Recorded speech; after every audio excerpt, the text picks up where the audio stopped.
BAB 1811 Dairy, Seni Melahap Surga Kahankaran Basar, Tinkat Katiga Kabadian Sejati. Awalnia Hania Ada Satu Bunga Mera, Yang Sakara Bertahap Mikar K Sagala Ara, Menjadi Samakan Banyak. Dalam Sekajip Mata, Bunga Bunga Mera Malai Bergabung Dan Membentik Lapisan Awan Mera. Menjalang Siang Hari, Tiga Pil Penyamba Jiwa Berhasil Disempernakan. Ini Adala Pemernian Kejua, Yang Relative Sederhana. Dia berjalan keluar dari ruang alkemia dengan ekspresi lela di wajahnya dan menyerahkan botol porcelain kepada Shang Zicheng. Ini adalah tiga pil penyembuh jiwa cukup bagi Tuan Shang untuk memperbaiki retakan di lodan jiwanya. Setelah lu waksi selesai berbicara, dia berbalik dan berjalan keluar. Dia perlu istirahat yang cukup. Tuan Lu, tunggu sebentar. Shang Zicheng sedikit bersemangat tadi, dan dia tidak memanggilnya sampai lu waksi pergi. Ada lagi, lu waksi sedikit mengernit. Membantu Shang Zicheng untuk memurnikan pil penyembuh jiwa dianggap sebagai balasan atas kebaikannya. Tidak ada yang berutang apapun kepada siapapun. Aku memberimu ganadar melusidum darah berusia 1000 tahun ini. Ini akan membantumu. Shang Zicheng mengeluarkan ganadar melusidum berwarna merah darah dan menyerahkannya kepada lu waksi, berterima kasih padanya karena telah memurnikan ramuan itu.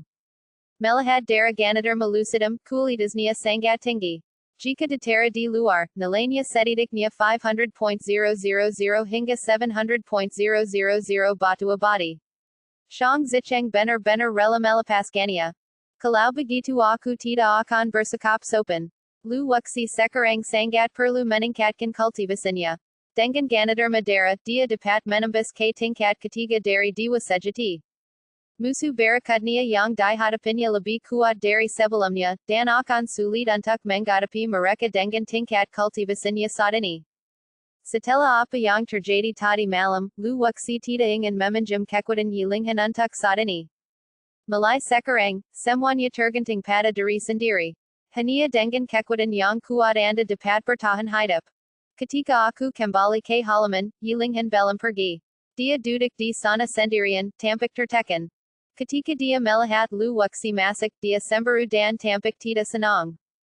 Ayo kembali. Kata lu waksi dengan tenang, yang membuat Yilinghan begitu marah hingga dia menjadi gila. Tidakkah dia melihat bahwa dia sedang marah? Menjikuti di belakang lu waksi, tak seorang pun berbicara. Perjalanan kembali ke Qingyan Dojo berjalan lancar. Saat mereka kembali, hari sudah mulai gelap. Lu waksi kembali ke halaman dan mengatur agar seseorang memanggil Shiwa. Saat berlari, energi spiritual di sekitarnya terserap dan semua kelelahan pun hilang.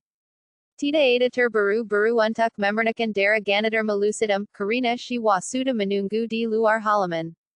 Setelah membuka gerbang, Shiwa bergegas maju untuk memberi penghormatan.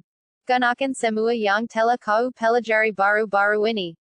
Lu waksi meminta Shiwa untuk menunjukkan semua yang telah ia pelajari, tidak hanya teknik pembunuhan, tetapi juga teknik jimat. Shiwa melakukan teknik pembunuhan di halaman, dan seperti bayangan, ia bergerak di antara pepohonan. Kadang-kadang muncul di balik bebatuan, kadang-kadang muncul di sisi pohon besar.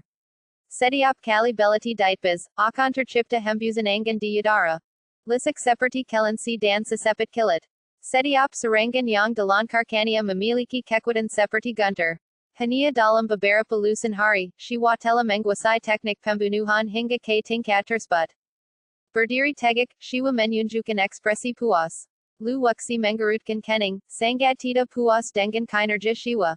Melihat instrukturnya menggerutkan kening, Shiwa tampak gugup. Kau telah melakukan tabu besar. Lu waksi menatap Shiwa dengan mata tajam. Shiwa menundukkan kepalanya, menunggu omelan lu waksi, tidak tahu di mana kesalahannya. Inti dari pembunuhan, selain sepet juga membutuhkan keheningan. Kau hanya menjahar kesempatan, tetapi mengabaikan aliran udara yang disebabkan oleh kesempatan pisau yang melewati ruang. Seorang ahli sejati dapat menilai arah aliran udara dari jarak 1000 meter dan memberikan pukulan yang mematikan. Jika kau membunuhku tadi, kau akan mati 100 kali. Lu waksi berkata dengan nada yang hampir seperti memarahi. Setelah kembali dari pegunungan pemakaman naga, aku belum memberikan bimbingan apapun kepada Shiwa dalam kultivasinya, namun aku tidak menyangka bahwa Shiwa telah tersesat. Jika ini tita diperbaiki, shiwa pada dasarnya tita akan berguna. Shiwa gematar dan keringat dengan menits di wajahnya. Teguran sang instruktur benar. Dia hanya menjahar kesempatan, dan setiap kali dia menyusik dengan belati, itu akan menciptakan sedikit fluktuasi.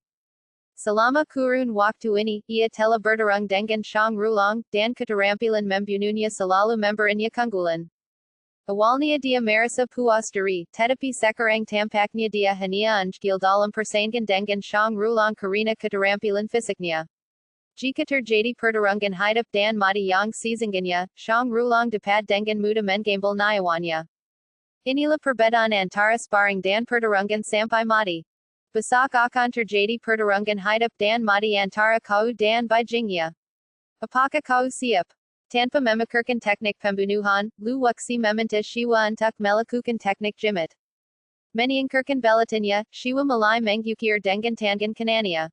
Berbagai jimat langit dan bumi melayang di depan Lu Wuxi, dan jimat-jimat ini terus bergabung membentuk jimat-jimat baru. Latihan ini berlangsung selama lebih dari 1 jam, hingga tiba saatnya menyalakan lampu, ketika Lu Wuxi akhirnya berhenti. Setelah menunjukkan beberapa tempat, Shiwa diberitahu bahwa ia dapat kembali dan beristirahat. Ia menyuruhnya untuk tidak berlata malam ini dan tidur dengan nyenyak. Setelah melihat Shiwa pergi, Lu Wuxi kembali ke rumah dan mengambil darah Ganoderma lucidum. Dilemparkan ke dalam kuali alai pemakan surga, api iblis yang mengerikan melilit darah Ganoderma. Ini adalah Ganoderma lucidum darah berusia 1000 tahun, yang mengandung serapati langit dan bumi yang sangat kuat. Darah Ganoderma larut sedikit demi sedikit terurai menjadi energi merah darah. Suatu malam, Yilinghan datang mencari Lu Wuxi dan mendapati Lu Wuxi sedang berlata di rumah. Dia berdiri di halaman sebentar lalu berbalik dan pergi. Kurasa dia datang ke sini untuk urusan Shiwa. Berita tentang pertarungan antara Shiwa dan Beijingnya telah menyebar ke seluruh Qingyan Dojo. Tuangkan Karen merah darah ke dunia Taihuang. Ledakan. Terdengar gemuruh keras dari dunia Taihuang, seperti gempa bumi. Riak-riak yang mengerikan terus menyebar ke segala arah, dan kabang-kabang pohon leluhur bergoyang, menelan sari langit dan bumi. Setelah memasuki negeri Donggang, laju pertumbuhan pohon leluhur melambat drastis. Energi yang terkandung dalam darah Ganoderma lucidum yang berusia 1000 tahun begitu kuat sehingga Lu Wuxi merasakan tubuhnya membengkak. Keadaan kesatuan langit dan bumi sedang beroperasi, menyerap energi dari darah Ganoderma lucidum. Termasuk lautan jiwanya dan istana Niwan, semuanya menyerap kekuatan darah Ganoderma lucidum, dan kekuatan mentalnya tumbuh dengan cepat. Dunia Taihuang terbuka dan tertutup, menghirup dan menggembuskan arus udara mengerikan yang menembus anggota tubuh dan tulang Lu Wuxi. Suatu kekuatan tak terbatas membuka paksa 3 gerbang kebatian sejati. Bang! 3 gerbang utama kebatian sejati hancur berkeping-keping, berubah menjadi pecahan yang tak terhitung jumlahnya, dan tenggelam ke dunia Taihuang. Fragmen-fragmen ini mengandung hukum-hukum abadi yang sangat kuat. Hukum abadi sejati di dunia Taihuang meningkat dengan kecepatan yang terlihat oleh mata telanjang. Tadinya hanya ada 1 juta, tetapi hanya dalam 3 tarikan napas, jumlahnya mencapai 3 juta. Seorang dewa sejati tingkat ketiga biasa hanya memiliki beberapa ratus ribu hukum dewa sejati, dan Lu Wuxi 10 kali lebih unggul dari mereka. Setelah berhasil mencapai tingkat ketiga kebatian sejati, dia tidak takut lagi menghadapi kebatian spiritual tingkat pertama atau kedua. Adapun negeri Donggang sejati, tak seorang pun dapat menjadi lawan Lu Wuxi. Ia masih terus berjalan, dan kecepatan menelannya makin lama makin cepat. Aura besar menyambar keluar dari tubuh Lu Wuxi dan mengalir ke seluruh ruangan. Hal ini menyebabkan maya dan kursi di rumah meledak terus menerus. Ini adalah pertama kalinya Lu Wuxi mengalami terobosan dalam kultivasinya sejak ia pindah ke rumah ini. Baru pada para kedua malam orangnya perlahan mereda. Beijingnya tidak tidur sepanjang malam. Berdiri di halaman, menatap langit. Jingfu, aku akan membalaskan dendamu besok. Setelah mengatakan ini, Beijingnya kembali ke rumah dan melanjutkan latihan jimatnya. Banyak mahasiswa berkumpul di sekitar Menara Fu. Mereka tidak pergi tadi malam dan hanya ingin mendapatkan posisi yang lebih baik. Saluru Kingyan Dojo Menjadi Gelisa Karina Katatangan Lu Wuxi Telememaku Banyak Hal. Babarapa Mentor Meningal Karina Lu Wuxi, Dan Babarapa Mentor Dikaluarkan Dari Kingyan Dojo Karina Lu Wuxi. Dia Membuka Matanya Dan Mengambuskan Napas Busik. Kultivasinya Kurnia Menkapai Tingkat Katiga Dari True Immortal. Dia Berdiri, Dan Setiap Insi Tulingnya Mengaluarkan Suara Berderik Seperti Kakang Goreng. Nyaman. Dia Maragankan Tubanya Dan Marisa Sangad Nyaman, Siola Allah Setiap Insi Pori Poranya Terbuka, Dengan Rakas Menyerap Esensi Langit Dan Bumi. Kekuatan Mentaku Meningkat Hampir Satu Kali Lipat Dibandingkan Kemarin, Dan Istana Niwangku Juga Melabar Sepertiga. Dia Mengaluarkan Busor Selang Yang Dibuatnya Malam Atu Dan Melatakania di Telepak Tanggania. Ketika Batu Abadi Atu Ditempatkan K Dalam Alur, Pola di Atasnia Malai Berkadip Kedip, Dan Anak Pana Tabal Mungkil Pada Busor Selang. Sunga Anak Pana Yang Kuat. Lu Wuxi Diam Turkjut. Sering Dengan Peningkatan Level Kultivasinya Dan Kekuatan Mentalnia Yang Teras Meningkat, Kekuatan Busor Dan Anak Pana Juga Meningkat. Makin Tabal Anak Pana, Makin Jau Jarak Yang Dapat Ditembakania Dan Makin Kuat Daya Seringnya. Dekendalikan Oleh Kekuatan Mental, Anak Pana Melasat Keluar Dan Berputar Putar di Halaman Tanpa Sasaran Yang Jelas. Gunakan Pana Untuk Mengendalikan Kekuatan Mental Anda. Kekuatan Mental Mungkin Tampak Seperti Substansi Yang Tidak Terlihat Tetapi Sebenarnya Ada.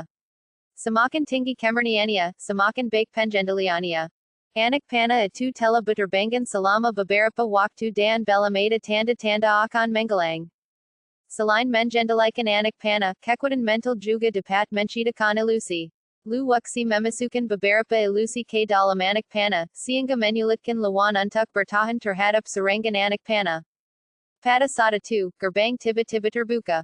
Swoosh. Anak pana itu melesat keluar dan mungkil di luar gerbang halaman. Begitu Yilinghan melangkah masuk, sebuah anak pana mengunci dirinya dan hampir menembus kepalanya. Melihat bahwa itu adalah Yilinghan, Lu Wuxi segera mengendalikan anak pana itu, mengubahnya menjadi kekuatan spiritual, dan menggalang di antara langit dan bumi. Yilinghan menetap kosong pada Lu Wuxi sebelum melangkah masuk ke halaman. Setelah menyimpan busur pananya, Lu Wuxi tampak tenang. Hari ini adalah hari ketika Shiwa dan Beijingnya akan bertanding.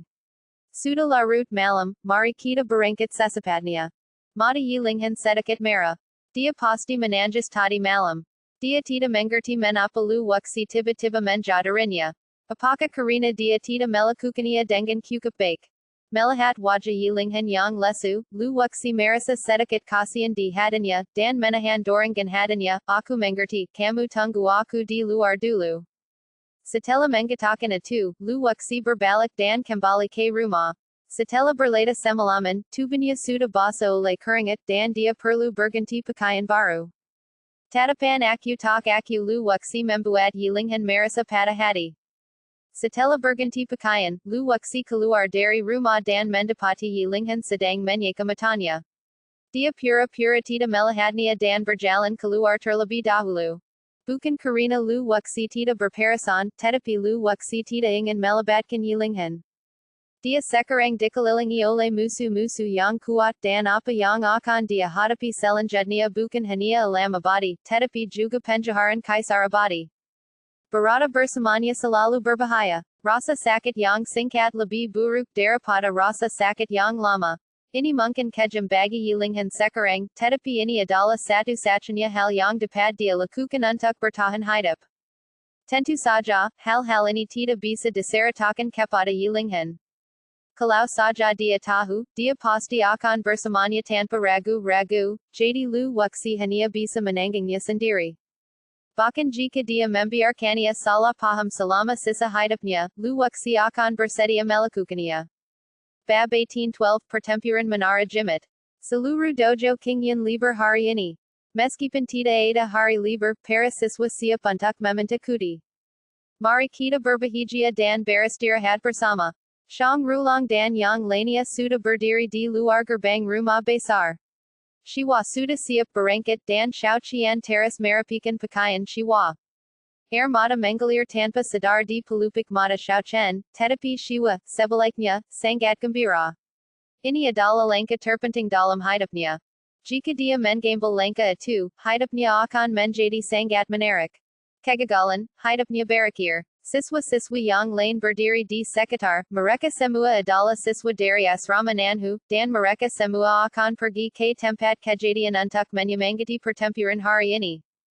Melihat Lu Wuxi mungkil, kelima instruktur dan seluruh siswa memandang dengan rasa hormat di wajah mereka. Lu Wuxi telah menjadi sosok totem di hati setiap orang. Tanpa Lu Wuxi, kelima mentor tidak akan dapat menikmati perlakuan setinggi itu. Tanpa Lu Wuxi, para siswa ini tidak akan dapat mempelajari begitu banyak pengetahuan. Hanya dalam waktu 10 hari, setiap siswa yang bergabung mendapat banyak manfaat. Ayo pergi. Semua orang menunggu perintah Lu Wuxi. Atas perintah itu, semua orang bergegas menuju Menara Fu. Saat ini, area di sekitar Menara Jimit sudah dipenuhi orang. Hampir semua siswa dari kelas pemula, menengah, dan lanjutan dojo Qingyan telah tiba, dan 90% instruktur telah datang. Zuo Yang dan beberapa eksekutif senior telah mungkil dan menyiapkan tempat duduk mereka. Para instruktur tersebut mempunyai tempat duduk khusus, dan para siswa hanya boleh berdiri. Beijingnya telah menunggu lama dan mungkil di sini segera setelah langit cerah. Baru pada tengah hari Lu Wuxi tiba bersama Shiwa dan banyak siswa lainnya. Lu Wuxi, kukira kau tidak berani datang. Begitu melihat Lu Wuxi, Beijingnya mulai menyerang. Selama ia menggalakkan Shiwa, ia bisa membunuh Lu Wuxi. Apakah kamu begitu ingin mati? Lu Wuxi melawan balik dengan ganas, tatapan matanya yang tajam tertuju pada wajah Beijingnya. Kemudian, kekuatan dahsyat dari Dewa Sejati tingkat ketiga menyapu bersa, dan beberapa Dewa Sejati puncak tidak dapat menahaninya dan mundur satu demi satu. Bahkan mereka yang berada di alam abadi spiritual pun terkejut. Aura yang terpancar dari Lu Wuxi membuat mereka merasa sangat tidak nyaman. Ini adalah unjuk kekuatan sejak awal. Aura yang kuat sekali. Kapan dia berhasil menembus level ketiga dari True Immortal? Para instruktur dan murid di sekitarnya semuanya terkejut. Lu Wuxi telah menjadi anggota Qingyan Dojo selama lebih dari sebulan. Sungguh luar biasa untuk bisa naik dari alam surgawi hingga ke tingkat ketiga kebadian sejati. Semua orang menatap Lu Wuxi dengan ketakutan di mata mereka. Terutama mereka yang sebelumnya menjejek Lu Wuxi, pakaian mereka sudah basah oleh keringat tanpa mereka sadari. Menghadapi ancaman dari Shen Guang dan yang lainnya, Lu Wuxi masih mampu bertahan. Sikap para pemimpin puncak mengatakan semuanya. Beberapa mentor berinisiatif memberi pandangan ramah kepada saya. Lu Wuxi menanggapi semua tatapan mata dari sekelilingnya dan berjalan langsung menuju tempatnya sendiri. Setelah duduk, Lu Wuxi melihat ke arah pagoda Jimit. Menara talisman sangat besar, dengan total 7 lantai, dan setiap lantai memiliki makna yang berbeda. Kali ini, kompetisi hidup dan mati bukan tentang latihan di Menara Jimit, tetapi memasuki kolam Jimit Kimation. Ketika menyebut kolam Jimit mati, banyak orang berjedak. Itu adalah tempat yang sangat misterius di Menara Jimit. Sekalipun seseorang berada di alam zangsian, seseorang mungkin tidak dapat lolos tanpa cedera setelah memasuki kolam Jimit Kimation. Apakah kalian sudah memikirkannya? Zuo yang berdiri dan menatap Beijingnya dan Shiwa. Ayo mulai. Beijingnya tidak bisa menunggu lebih lama lagi dan memberi isyarat untuk segera memulai. Shiwa tidak mengatakan apa-apa, tetapi hasratnya yang kuat untuk bertarung mengatakan semuanya. Dia tidak sabar untuk membalas dendam atas apa yang terjadi hari itu. Beijingnya menamparku tanpa alasan dan juga melukai Xiaoqian. Aku tidak akan pernah memaafkannya jika aku tidak membalas dendam. Kolam Jimit mati penuh dengan bahaya, jadi sebaiknya kamu berhati-hati. Zuo yang tidak mengatakan apa-apa lagi. Dia menggilarkan tangannya dan pintu Menara Jimit terbuka, menunjukkan bahwa mereka bisa masuk. Beijingnya memimpin, berubah menjadi meteor dan memasuki Menara Jimit. Dasar hina. Shang Rulang dan yang lainnya menggempad dengan marah. Mereka memiliki kuntungan karena masuk lebih dulu dan dapat mendirikan pos pemeriksaan serta membuat masalah bagi Shiwa. Beijingnya adalah seorang mentor, jadi dia harus menggalah pada murid-muridnya. Bahkan instruktur dan siswa lainnya menunjukkan rasa jijik. Salama penalayan kelis, shiwa menyunjukan bakit yang kuat dalam jimit, yang membuat bijingnya merasakan krisis yang kuat. Shiwa berjalan perlahan ke menara jimit. Saat kedwanya menggelang, gerbang menara fu tertutup, dan tidak ada seorang pun yang diizinkan keluar sampai pemenangnya diputuskan. Setelah memasuki menara jimit, pintu ke lantai 2 ditutup, dan hanya kolam jimit mati yang terbuka kali ini. Saat melewati lorong yang gelap, hembusan napas kimasan menerpa wajahku. Kolam talisman mati tidak berada di tanah, melainkan di dunia bawah tanah menara talisman. Tersiam bau ana dan mengerikan dari lorong itu, bercampur bau busuk. Beberapa ahli jimit berdiri, membentuk sigil dengan tangan mereka, dan sejumlah besar jimit memasuki menara jimit. Di depan menara jimit, sebuah gambar mungkil. Itu adalah dunia bagian dalam menara jimit. Shiwa melangkah maju dengan hati-hati. Keadaan internal kolam jimit mati dapat terlihat jelas dari luar. Inilah kegunaan ajaib menara jimit. Melalui prinsip pembiasan, pemandangan di dalamnya disajikan. Disebut juga struktur sermon, menara fu terbuat dari bahan khusus yang memiliki kemampuan biasnya sendiri. Swoosh. Seekar berencana melesat ke arah shiwa dengan kecepatan luar biasa. Setelah diamati lebih dekat, itu bukanlah seekar berencana, melainkan sebuah anak panah yang berevolusi dari sebuah rune yang tampak seperti burung terbang. Setelah kedwanya masuk, mereka telah menaktifkan kolam jimit kimasan. Aku merasa akan sulit bagi mereka berdua untuk keluar dari kolam jimit kimasan. Kata seorang mentor dari alam Yuan Xian. Keberadaan kolam jimit kimasan bukanlah sesuatu yang disengaja, tetapi merupakan hasil dari kesalahan serius saat membangun menara jimit, yang mengakibatkan terciptanya daratan yang mematikan. Daratan yang mematikan ini tidak dapat dibasmi, dan perlahan-lahan membentuk kolam jimit kimasan. Beberapa jimit yang diukir oleh siswa yang pergi ke lantai lain untuk berleda menggelang tanpa alasan yang jelas. Bahkan, jimit-jimit itu diserap oleh kolam jimit mati. Selama bertahan-tahan, para petinggi di Qingyan Dojo juga telah memikirkan cara untuk membersihkan kolam jimit kimasan. Karena adanya kolam jimit mati, banyak siswa tidak berani memasuki menara jimit untuk berleda. Beberapa siswa secara tidak sengaja memasuki kolam jimit kimasan dan akhirnya meninggal di sana. Beberapa biksu yang memurnikan menara jimit saat itu telah pergi, dan beberapa lainnya telah meninggal, jadi kolam jimit mati telah dilestarikan seperti ini. Lu Wuxi juga pernah mengalami hal serupa. Saat membuat senjata, ada beberapa kekurangan di beberapa tempat. Jika hal ini berlangsung lama, akan ada masalah di tempat itu. Beberapa kekurangan dapat diperbaiki, beberapa kekurangan tidak akan pernah bisa diperbaiki.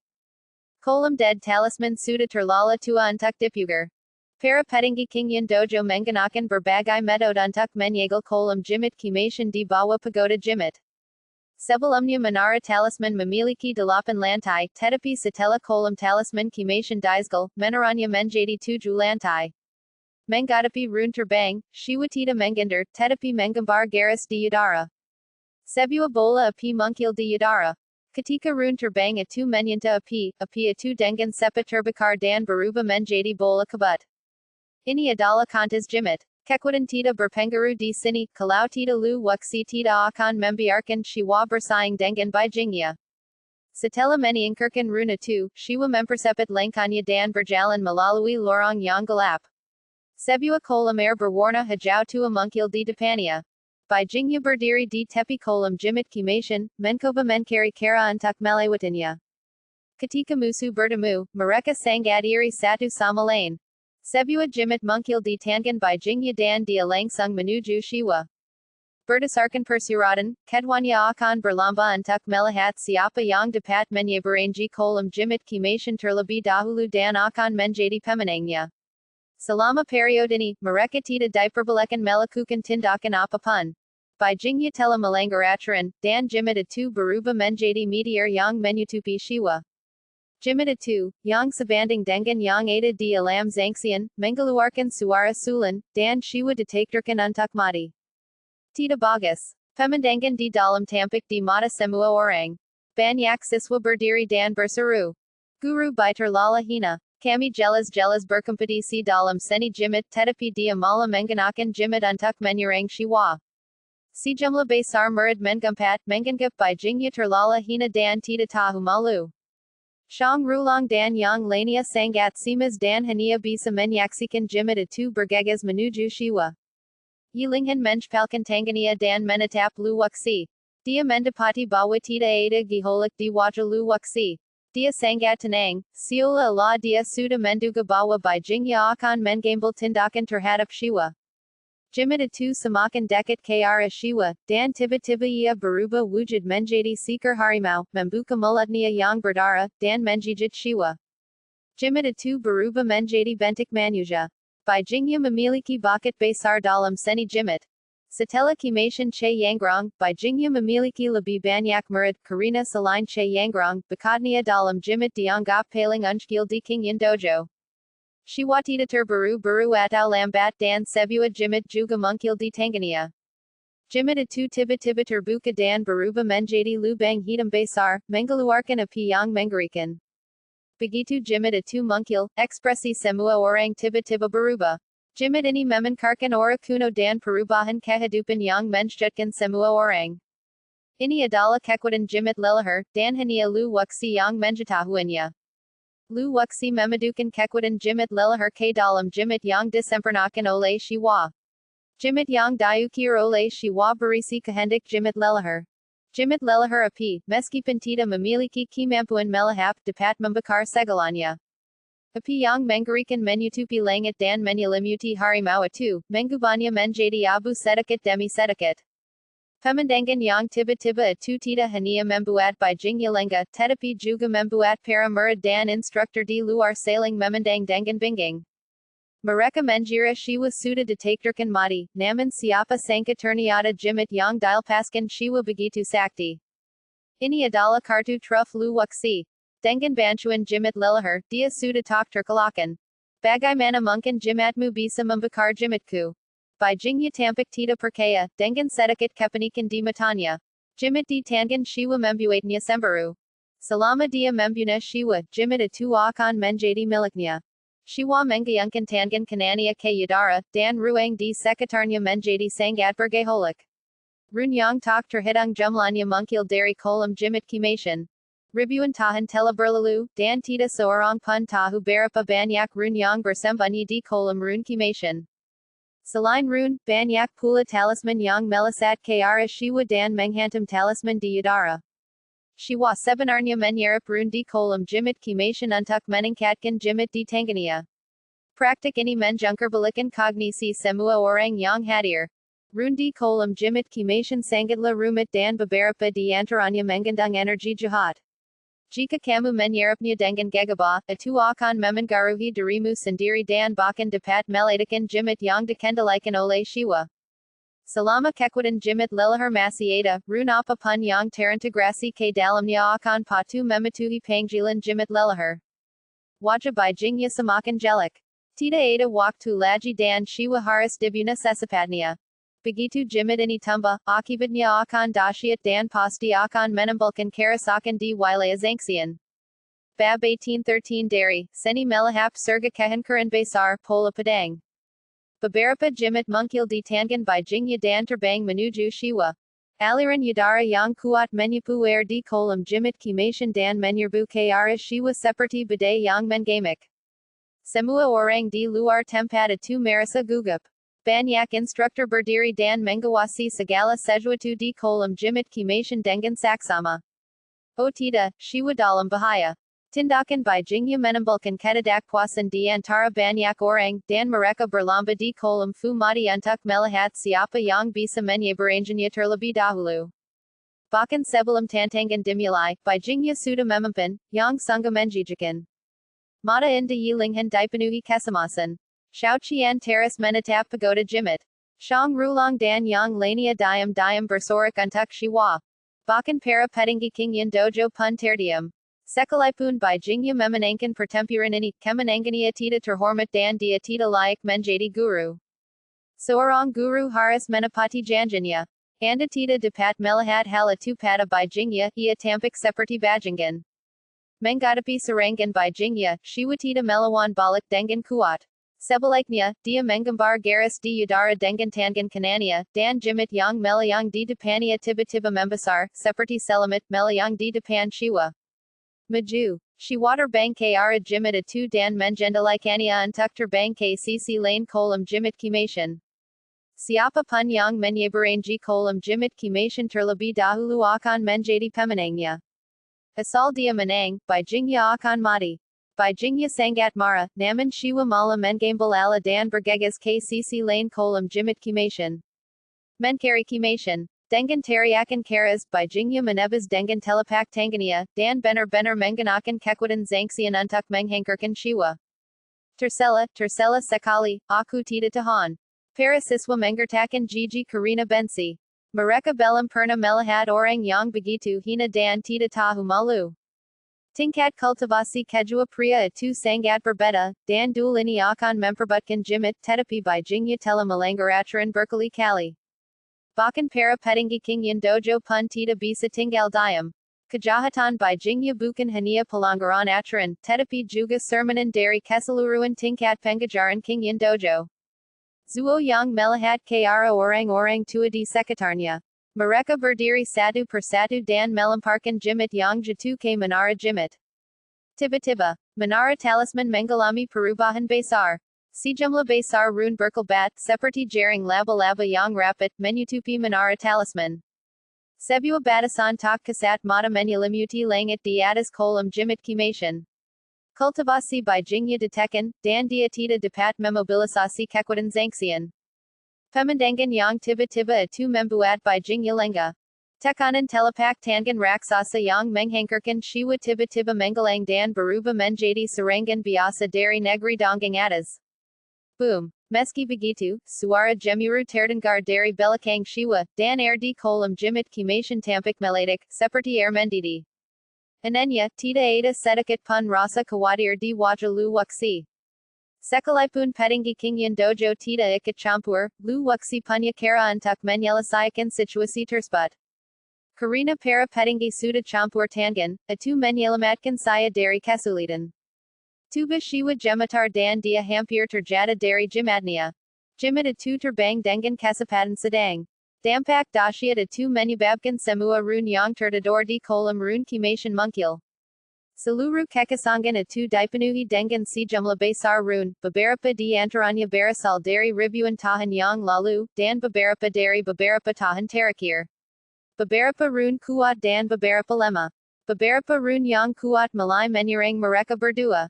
Ada banyak jenis rune, termasuk rune serangan, rune pertahanan, rune pemakan, rune api, rune es, rune Peter dan seterusnya.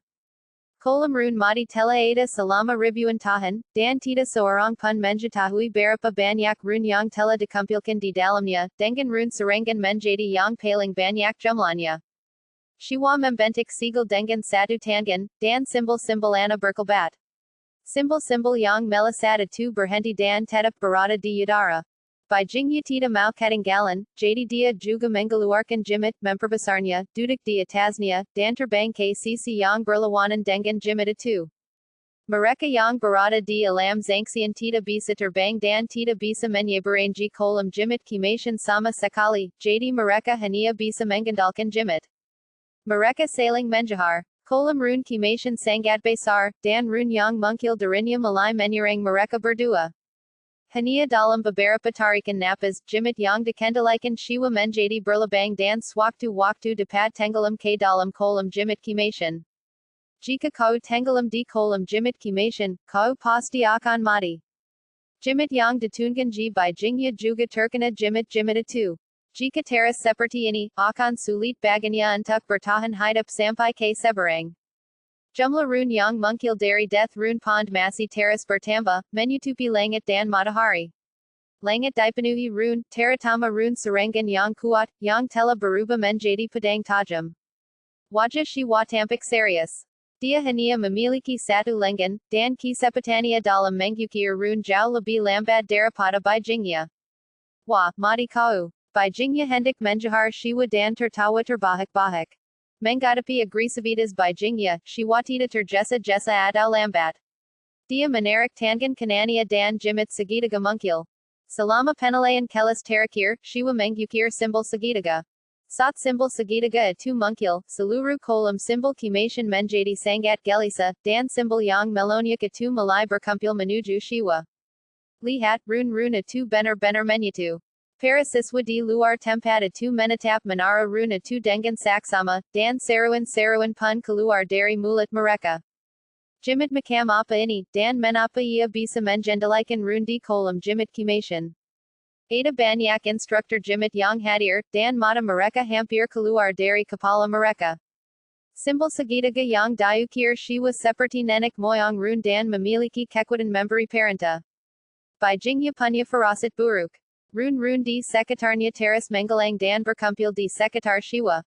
Satu satunya cara untuk menggantikannya teras mengukir adalah dengan membunuh shiwa. Simbol segitiga teras terbagi, dan segera menjadi segi 6, dan kemudian 9 sudut, sama seperti kecoa kelis. Satu satunya perbedaan adalah kecepatan mengukir shiwa 2 kali lebih cepat dari sebelumnya. Teriak burung phoenix. Seekar burung phoenix merah menyala melayang di udara, melepaskan api tak berahang dan menjepakkan sayapnya yang merah menyala. Saat kepakannya menjpak, rune di sekitarnya bagaikan anak panah, semuanya melesat ke arah bijingnya. Sialan. Bijingnya sangat marah. Ia hendak menjahar shiwa tetapi karena anak panah yang berterbangan di langit, ia harus memperlambat laju dan menghindar terlebih dahulu. Orang lain yang memasuki kolam jimit kimation dengan hati-hati menghindari rune tersebut dan mencoba melewatinya semampunya. Shiwa di sisi lain, sebenarnya mengendalikan rune ini untuk menyerang, yang membalikan kognisi mereka. Setiap tahun banyak siswa yang datang untuk mencari rune yang telah lama hilang. Kecuali beberapa orang, sebagian besar siswa tidak hanya gagal menemukan rune, tetapi juga kehilangan nyawa mereka di sini. Beberapa tahun yang lalu, seorang murid terkenal memperoleh rune pedang di sini dan menjadi terkenal sejak saat itu. Dengan bantuan rune pedang ini, ia menciptakan rune pedang yang sangat mengerikan. Rune yang tertidur dalam kolam rune kimation teras bermunculan. SSSTTTT. Anak panah yang berubah dari rune itu menyelimuti bijingnya sepenuhnya. Kultivasinya ditekan, dan kekuatan bijingnya tidak sekuat sebelumnya. Anak panah itu menembus jimit di bawah kakinya, membuatnya berlubang. Tubuhnya gemetar dan dia bisa jatuh kapan saja. Wah, aku akan mencabik-cabikmu. Bijingnya berteriak marah. Dia tidak pernah merasa begitu saja sebelumnya. Sebelum jimit di bawah kakinya meledak, jimit lain muncul dan terbuka dengan cepat. Tubuhnya terbang ke jimit kedua dan baru kemudian dia menstabilkan dirinya. Tampaknya bijingnya telah berusaha keras dan membuat persiapan yang cukup untuk kompetisi jimit hari ini. Shiwa mengukir dengan satu tangan, dan sejumlah besar rune mengalir ke jimit di bawah kakinya. Tempat-tempat yang rusak oleh rune dengan cepat pulih. Kendalikan jimit dan teras terbang ke depan. Bijingnya sudah menggerakkan segenap kemampuannya. Sambil memegang pedang panjang di tangannya, dia menebas dari udara, menyingkirkan semua rune di sekitarnya.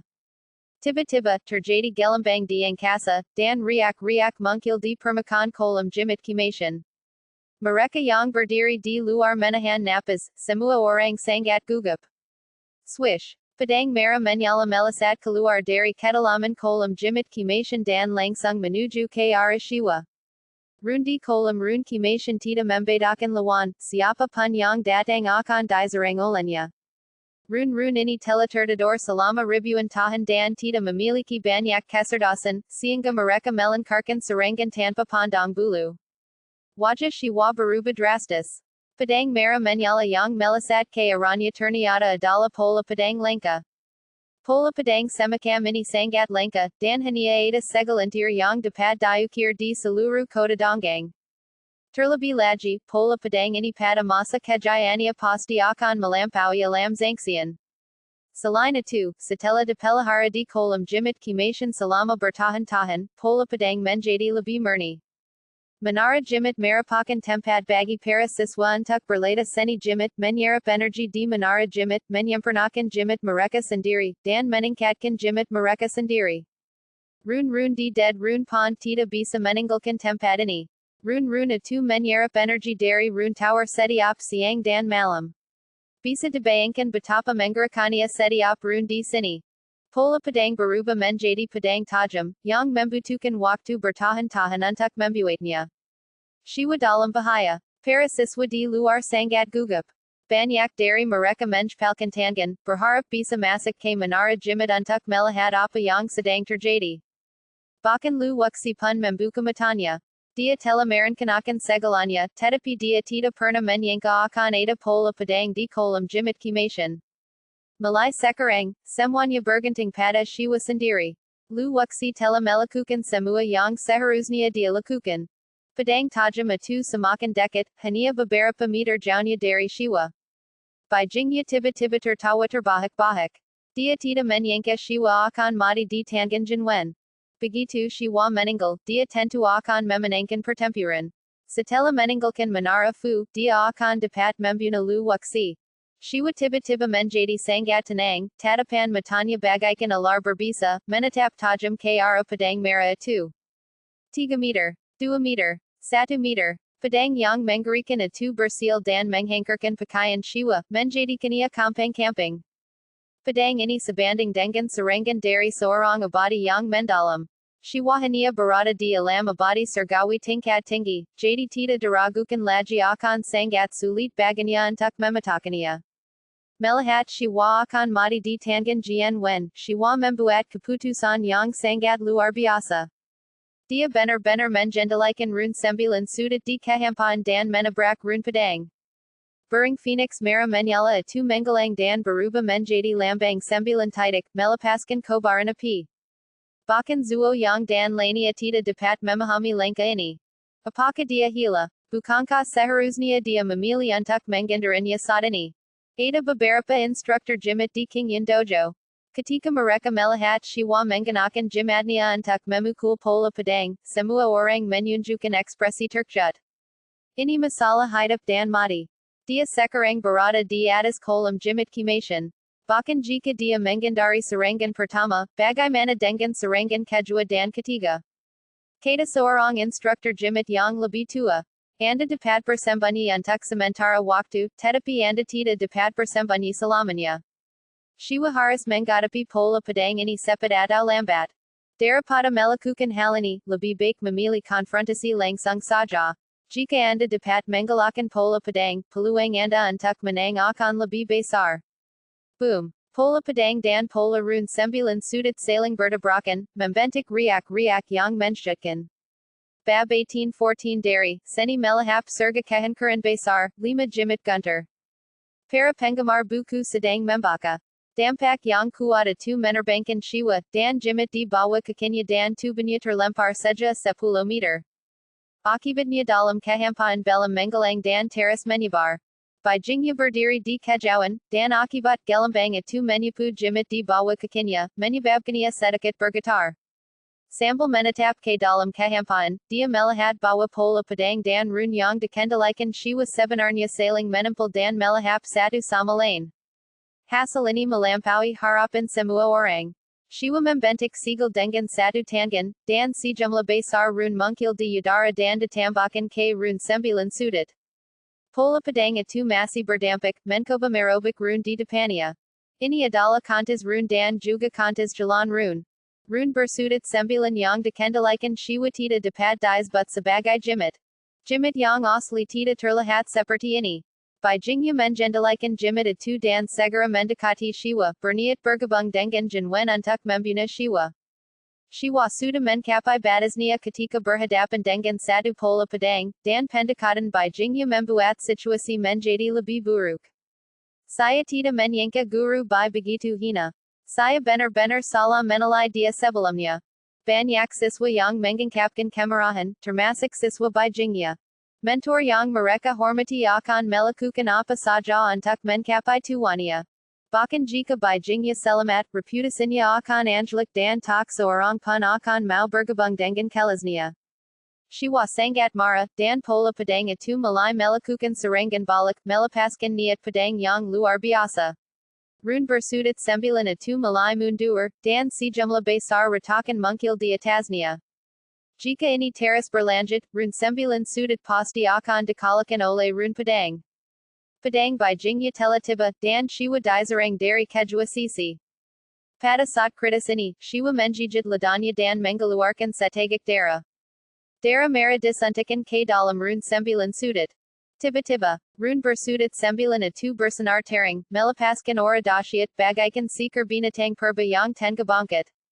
Saluru Kolam Jimit Kimation Malai Bergamuru, Dan Air Yang Diras Membasahi Pakayan Shiwa Dan by Jingya. Ada Juga Si Jumla Besar Rune Yang Munkil Dari Dasar Kolam. Meskipun Rune Ini Tita Caesarum Rune Padang, Rune Ini Tita Bole Diramekan. Raung. Sebua Bola Api Munkil Dari Ketalaman Rune Bersudit Sembilan, Baruba Menjadi Binatang Mengarikan Yang Menelan Pola Padang. Atu Masi Kekwadan Jimit Lelahar. Jimit Lelahar Adala Jimit Tertua di Dunia. Jimit Ini Dipupik Sedikit Demi Sedikit Dan Dapad di Katakan Sebagai Lelahar Jimit. Pola Padang Atu Lenyap Dan Datelan Ole Rune Bersudit Sembilan, Baruba Menjadi Satu. Pada Sat Shiwa Mengumpilkan Pola Padang, Padang Panjang by Jingya Munkil di Belakang Shiwa. Keluar Dari Sini. Shiwa Merong Dan Menebas Dengan Belati di Tanzania. Ini Adalah Teknik Pembunuhan. Sesuai Instruksi Lu Wuxi, Sat Belati Atu Ditbas, Tita Ada Sedikit Pun Fluktuasi Aliran Yudara Yang Teresa, Sehingga Mustahil Untuk Bertahan. By Jingya Turkjut. Dia Masih Meramekan Kekwadan Shiwa. Swish. By Jingya Tita Dapat Mengander Dan Sebua Luka Munkil di Perut Bajan Bawanya, Dengan Dara Mengalir Keluar. Setelah Detekan Oleh Hukum, Tingkat Kultivasi by Jingya Sabanding Dengan Alam Abadi Atas, Jadi Shiwa Mampu Berhasil Dalam Satu Serangan. Setelah Menjanai by Jingya, Shiwa Menjendalikan Jimit di Bawah Kakinya Dan Mengulingkania Beberapa Meter Jauhnya. Tita Muda Bagi by Jingya Untuk Melankarkan Serangan Diam Padanya. Sangga Teknik Pembunuhan Yang Habat. Semua Instruktur di Luar Turkjut. Mereka Belum Pernah Mendengar Teknik Pembunuhan Yang Baru Saja Ditunjukkan Shiwa. Alasan Menapa by Jingya Dapat Dengan Muda Dipukul Adalah Karina by Jingya Meramekan Musuhnya. Sejak Awal, Dia Tita Menganggap Serius Shiwa. Nak, Aku Akan Membunuhmu. By Jingya Hania Mengobati Lukanya, Dan Jimit di Bawah Kakinya Dengan Sepet Bergerak Menuju Shiwa. Kejua Pria Atu Saling Kejaran Dalam Swasana Senjit di Atas Kolam Jimit Kimation. Setelah Menyerap Pola Padang, Kekwadan Rune Sembilan Sudit Meningkat Pazat, Melapaskan Ora Mengarikan, Memiksa Rune Lane di Kehampayan Untuk Tita Barani Mendekat. By Jingya Teras Meneris Menebas Dengan Padangnya, Dan Energy Padang Jatu K Ginangan Air, Menembulkan Suara Mendesis.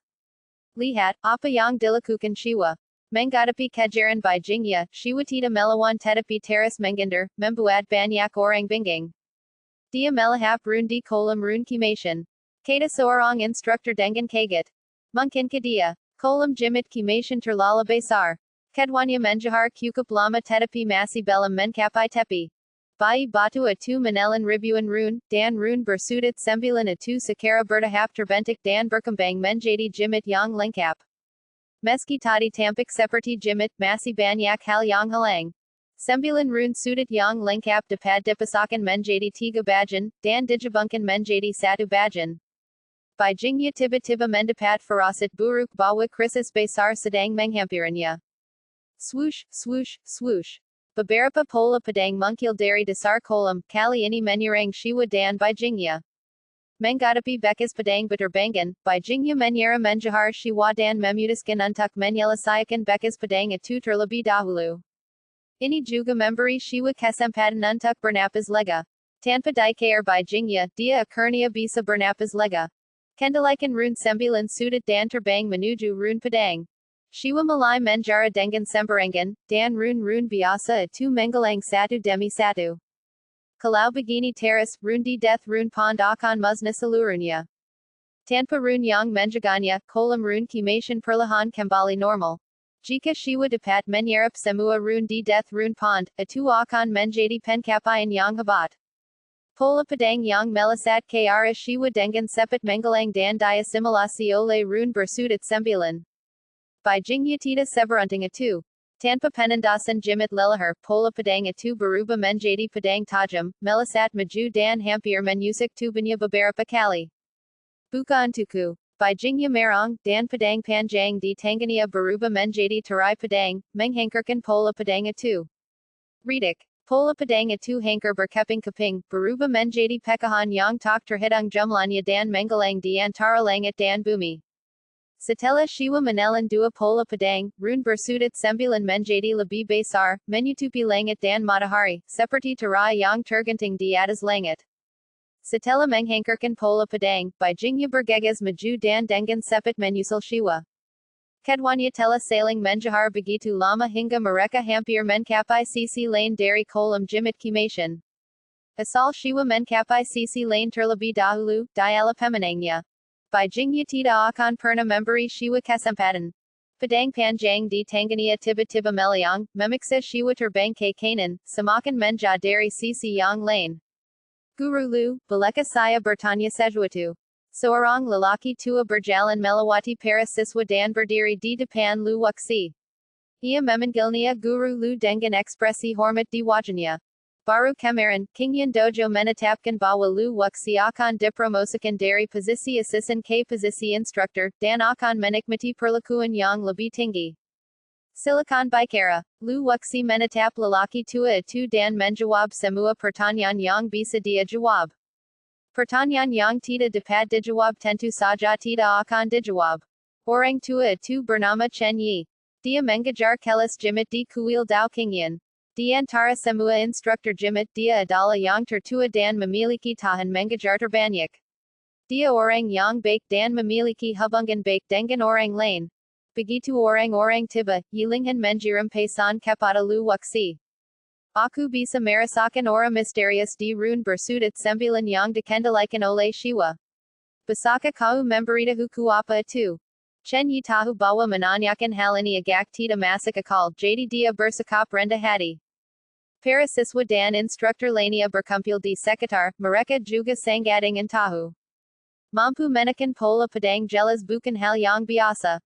Bahkan mereka yang berada di alam zangsian memilih untuk menghankarkan pola padang secara paksa, tetapi Shiwa menyerap dan menyempurnakannya, menambahkan kognisi mereka.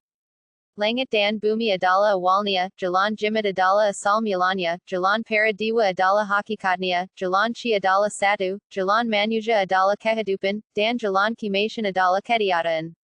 Inilah kekuatan ketiadaan. Lu Wuxi tidak memberitahu mereka rahasia jimit leluhur, membiarkan mereka mencari tahu sendiri. Jimit leluhur lahir pada awal terbentuknya langit dan bumi, yaitu hari ketika langit dan bumi terbuka.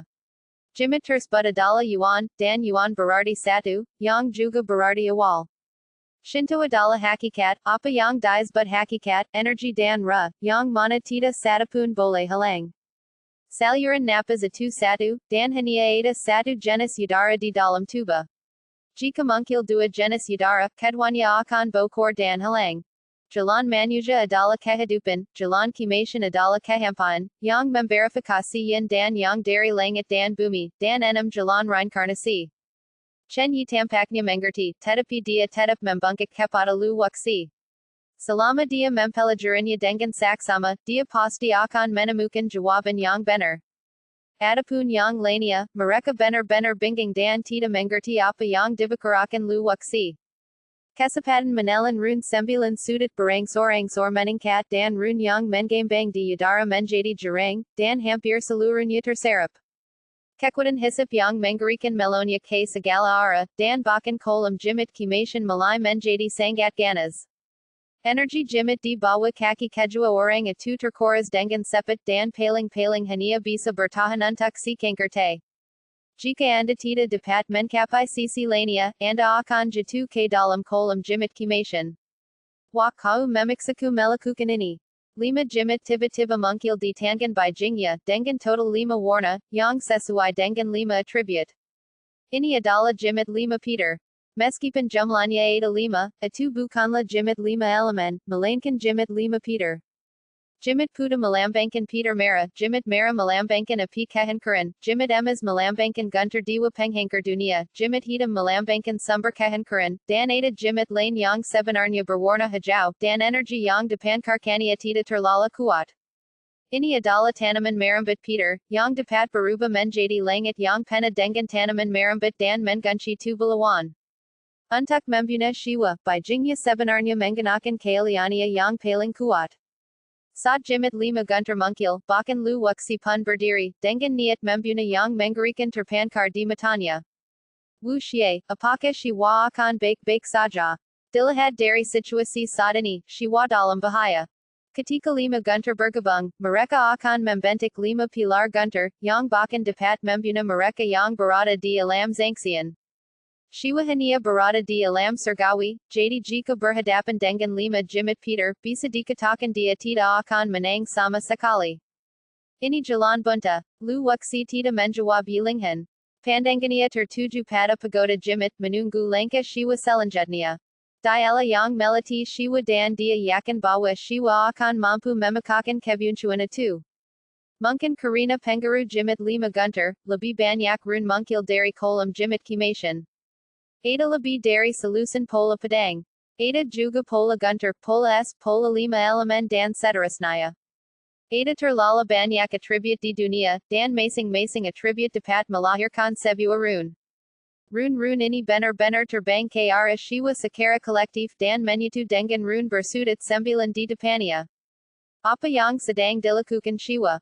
Apakah dia akan menggunakan semua rune di kolam jimit kimation untuk menggalakan lima jimit Peter milik bijingnya.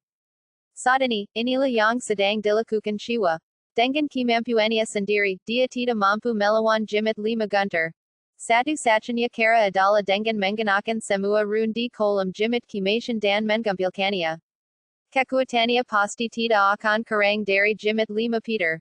Bagaimana mungkin bijingnya memberinya kesempatan? Dia telah menghankarkan lima jimit Peter, terbagi ke lima arah dan langsung menuju Shiwa. Shiwa membentuk segel dengan satu tangan dan menggambar garis di udara. Sebuah lubang hitam muncul di depannya, yang sangat menakutkan. Segel segitiga lainnya muncul. BAB 1815 dari, seni melahap surga yang kehancuran besar, semua hal baik harus berakhir. Simbol segitiga yang tiba-tiba muncul bergabung menjadi simbol sembilan sudut. Saat rune itu menyatu, situasinya tiba-tiba berubah. Rune bersudut sembilan itu mulai terbakar, seperti matahari yang terik, melayang di atas kolam rune kimation. Semua rune yang muncul dari dasar kolam larut dan berubah menjadi sejumlah besar hukum rune, menyatu dengan api. Pada saat ini, jimit lima gunter telah jatuh. Boom. Lima jenis Peter, yang membawa kekuatan untuk menghankarkan langit dan bumi, menyebabkan seluruh kolam jimit kimation berguncang. Air di kolam itu memersik, membentuk gelembang besar yang tak henti-hentinya menghantam tepian di kedua sisi. Shiwa terjebak di penjara, dan jika dia tidak berhati-hati, dia akan dibunuh. Jimit di bawah kakinya melepaskan cahaya sepanjang 1000 kaki, seperti lapisan perisai pertahanan, melindungi Shiwa. Boom. Kelautan Peter pertama jatuh, dan retakan yang tak terhitung jumlahnya muncul di perisai pelindung. Kelautan Peter kedua teras jatuh, dan terdengar suara gemuruh bumi lagi. Lebih banyak retakan muncul di perisai pelindung, menyebar dengan cepat ke segala arah seperti jaring laba-laba. Api di kehampaan masih menyala, semakin lama semakin kuat.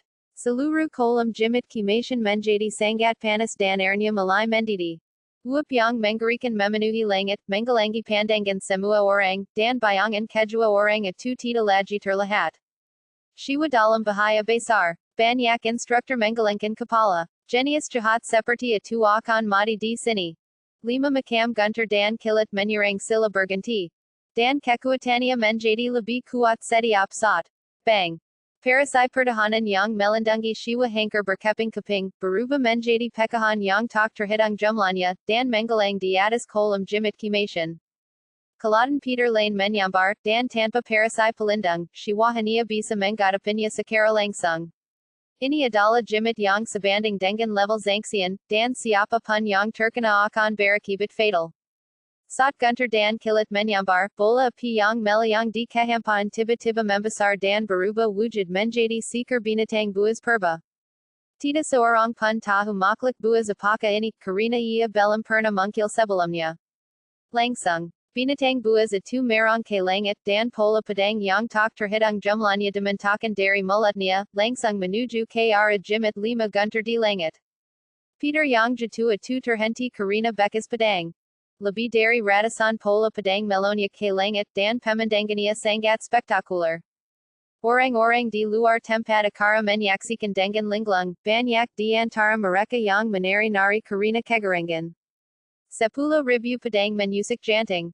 Inilah 10.000 pedang menusuk jantung yang legendaris, dibentuk oleh pola-pola pedang yang tak terhitung jumlahnya. Zuo yang dan para eksekutif senior lainnya tampak jari di mata mereka. Sudah bertahun-tahun mereka tidak merasakan sensasi tertusuk ribuan anak panah. Beijingnya juga bingung. Begitu banyak pola pedang tiba-tiba muncul, dan dia tidak tahu harus berbuat apa. Pola pedang itu melesat menuju jimit 5 gunter, kedua kekuatan itu saling bertabrakan, jimit 5 gunter mengeluarkan suara gemuruh, dan sejumlah besar retakan muncul di atasnya. Semakin banyak rune yang terlontar dari mulut binatang buas kuno itu. Swish, swish, swish. Pola-pola es bermunculan, seperti diri-diri es, menutupi bagian bawah. Berikutnya muncul pola-pola gunter, pola 5 elemen, pola yin dan yang, pola angin, pola listrik. Memenuhi langit dengan pola-pola ini, yang tersusun tidak teratur, membentuk penjpungan dan menjebak 5 pola gunter di tengahnya. Bagaimana ini bisa terjadi? Melihat jimit 5 Peter yang hampir hancur, Beijingnya merasa tidak berdaya. Dia sudah mengeluarkan semua kartunya, tetapi masih gagal membunuh Shiwa. Ratusan pola pedang menyerbu dan menembus jimit 5 gunter. Bang! Jimit 5 Peter meledak dan berubah menjadi sambaran Peter yang tak terhitung jumlahnya, seperti ular Peter yang menari-nari di udara. Jimit di bawah kaki Shiwa tertusuk Peter, dan kakinya sudah jatuh ke dalam air, dan jimit itu bisa tenggelam kapan saja. Memanfaatkan momen ketika jimit 5 gunter rusak, Shiwa mengendalikan jimit yang belum lengkap itu dan bergegas menuju sisi yang berlawanan. Kecepatannya begitu tinggi sehingga sudah terlambat bagi Beijingnya untuk menggantikannya. Wah kamu tidak bisa kabur. Beijingnya sangat marah saat Shiwa berhasil memecahkan jimit 5 Peter. Dia bergegas maju dan mengeluarkan beberapa jimit secara berurutan. Dengan bantuan kekuatan jimatnya, dia menembak beberapa kali dan berhasil menangkap Shiwa.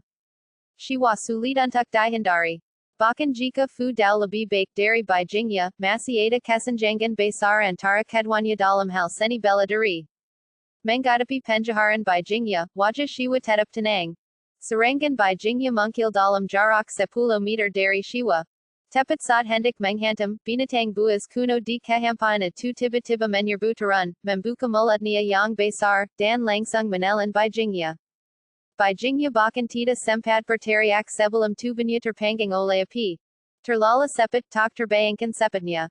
Dengan memadukan rune dari seluruh kolam jimit mati, jimit bersudut 9 yang diukir Shiwa telah mencapai ketinggian yang luar biasa. Rune yang diukir Shiwa tidaklah kuat dengan sendirinya, yang kuat adalah rune yang ada di kolam rune kimation. Fungsi utama rune 9 sudut adalah konversi. Rune ini mengumpulkan kekuatan rune di kolam rune kimation dan membentuk serangan dahsyat, yang berhasil mengalahkan Beijingnya. Karena kultivasinya ditekan, Beijingnya tidak dapat melarikan diri. Jika pada masa kejayaannya, niscaya hanya khayalan belaka jika Shiwa ingin membunuhnya. Api yang menggembang di udara menggelang, dan rune 9 sudut menghabiskan semua energinya, menyebar sedikit demi sedikit di atas kolam rune kimation. Beberapa rune kembali ke dasar kolam. Jimit di bawah kakinya telah menghabiskan semua energinya, dan Shiwa berhasil menyeberangi kolam jimit mati dan mendarat di tepi seberang. Selama bertahun-tahun, tak seorang pun berhasil menyeberangi kolam jimit kimation. Saat kakinya menyentuh tanah, tingkat kultivasi Shiwa meningkat drastis. Beijingnya adalah iblis dalam dirinya. Sekarang iblis itu telah disingkirkan, wajar saja jika kultivasinya meningkat pesat. Rangan, rangan, rangan. Tepuk tangan Maria terdengar di luar, dan semua orang bersorak kegerangan. Bukan karena Shiwa menang, tetapi karena mereka melihat pertarungan yang menegangkan. Jimit jenis ini jarang terlihat dalam satu abad. Baik itu kompetisi jimit atau dampak rune, semuanya sungguh menakjubkan. Shiwa mengalahkan yang kuat dengan menggunakan kelemahannya, yang menjungkir-balikan pemahaman mereka tentang cara jimit.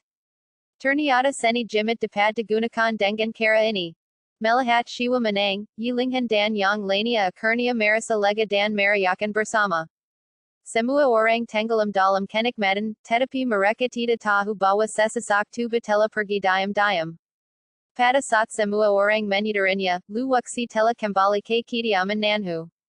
Dia sudah menduga kematian bijingnya. Dia harus memikirkan rencana selanjutnya. Tidak mungkin baginya untuk tetap tinggal di Qingyan Dojo selama sisa hidupnya. Jika dia ingin mendapatkan sumber daya, dia harus keluar. Aku ingin mendapatkan Tian Yan Lu secepatnya. Lu waksi berkata diam-diam setelah kembali ke halaman. Mata hukuman surgawi telah menguasai manusia, tetapi kekurangannya jelas terlihat. Setiap kali digunakan, rasa sakit yang hebat akan terasa di istana Niwan. Jika ini terus berlanjut dalam waktu lama, retakan akan muncul. Cara terbaik adalah menemukan Tianyanlu dan menguasai seni surga. Hanya dengan menguasai jalan surga, seseorang dapat terhindar dari ikatannya. Kitab suci surgawi mencatat jalan surga, tetapi tidak dapat mendominasi jalan surga.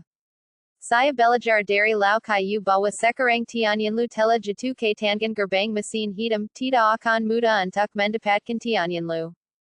Tanpa mata hukuman surgawi, Lu waksi tidak terburu-buru mencari ketatan bencana surgawi. Sekarang berbeda. Pasti ada hubungan antara mata hukuman surgawi dan ketatan evolusi surgawi, dan keduanya tidak penting. Orang-orang dari pagoda fu berangsur-angsur bubar. Banyak orang mencari lu waksi dan ingin mengajukan beberapa pertanyaan, tetapi mereka mendapati bahwa lu waksi telah lama menghilang. Yilinghan membawa para siswa kembali ke nanhu dan menemukan lu waksi segera mungkin. Ada apa denganmu 2 hari ini? Kenapa kamu jarang bicara? Yilinghan melangkah ke halaman dan melihat lu waksi berdiri di bawah pohon besar dengan linglung, jadi dia berjalan mendekat untuk bertanya. Aku telah membantumu merekrut banyak murid dan memenuhi janjiku kepadamu. Dalam beberapa hari, aku mungkin harus meninggalkan Qingyan Dojo.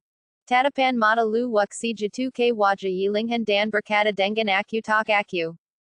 Ketika mendengar lu waksi pergi, 2 mata langsung mengalir dari sudut mata Yilinghan. Apakah kamu akan pergi? Yilinghan bertanya tanpa menyeka air matanya.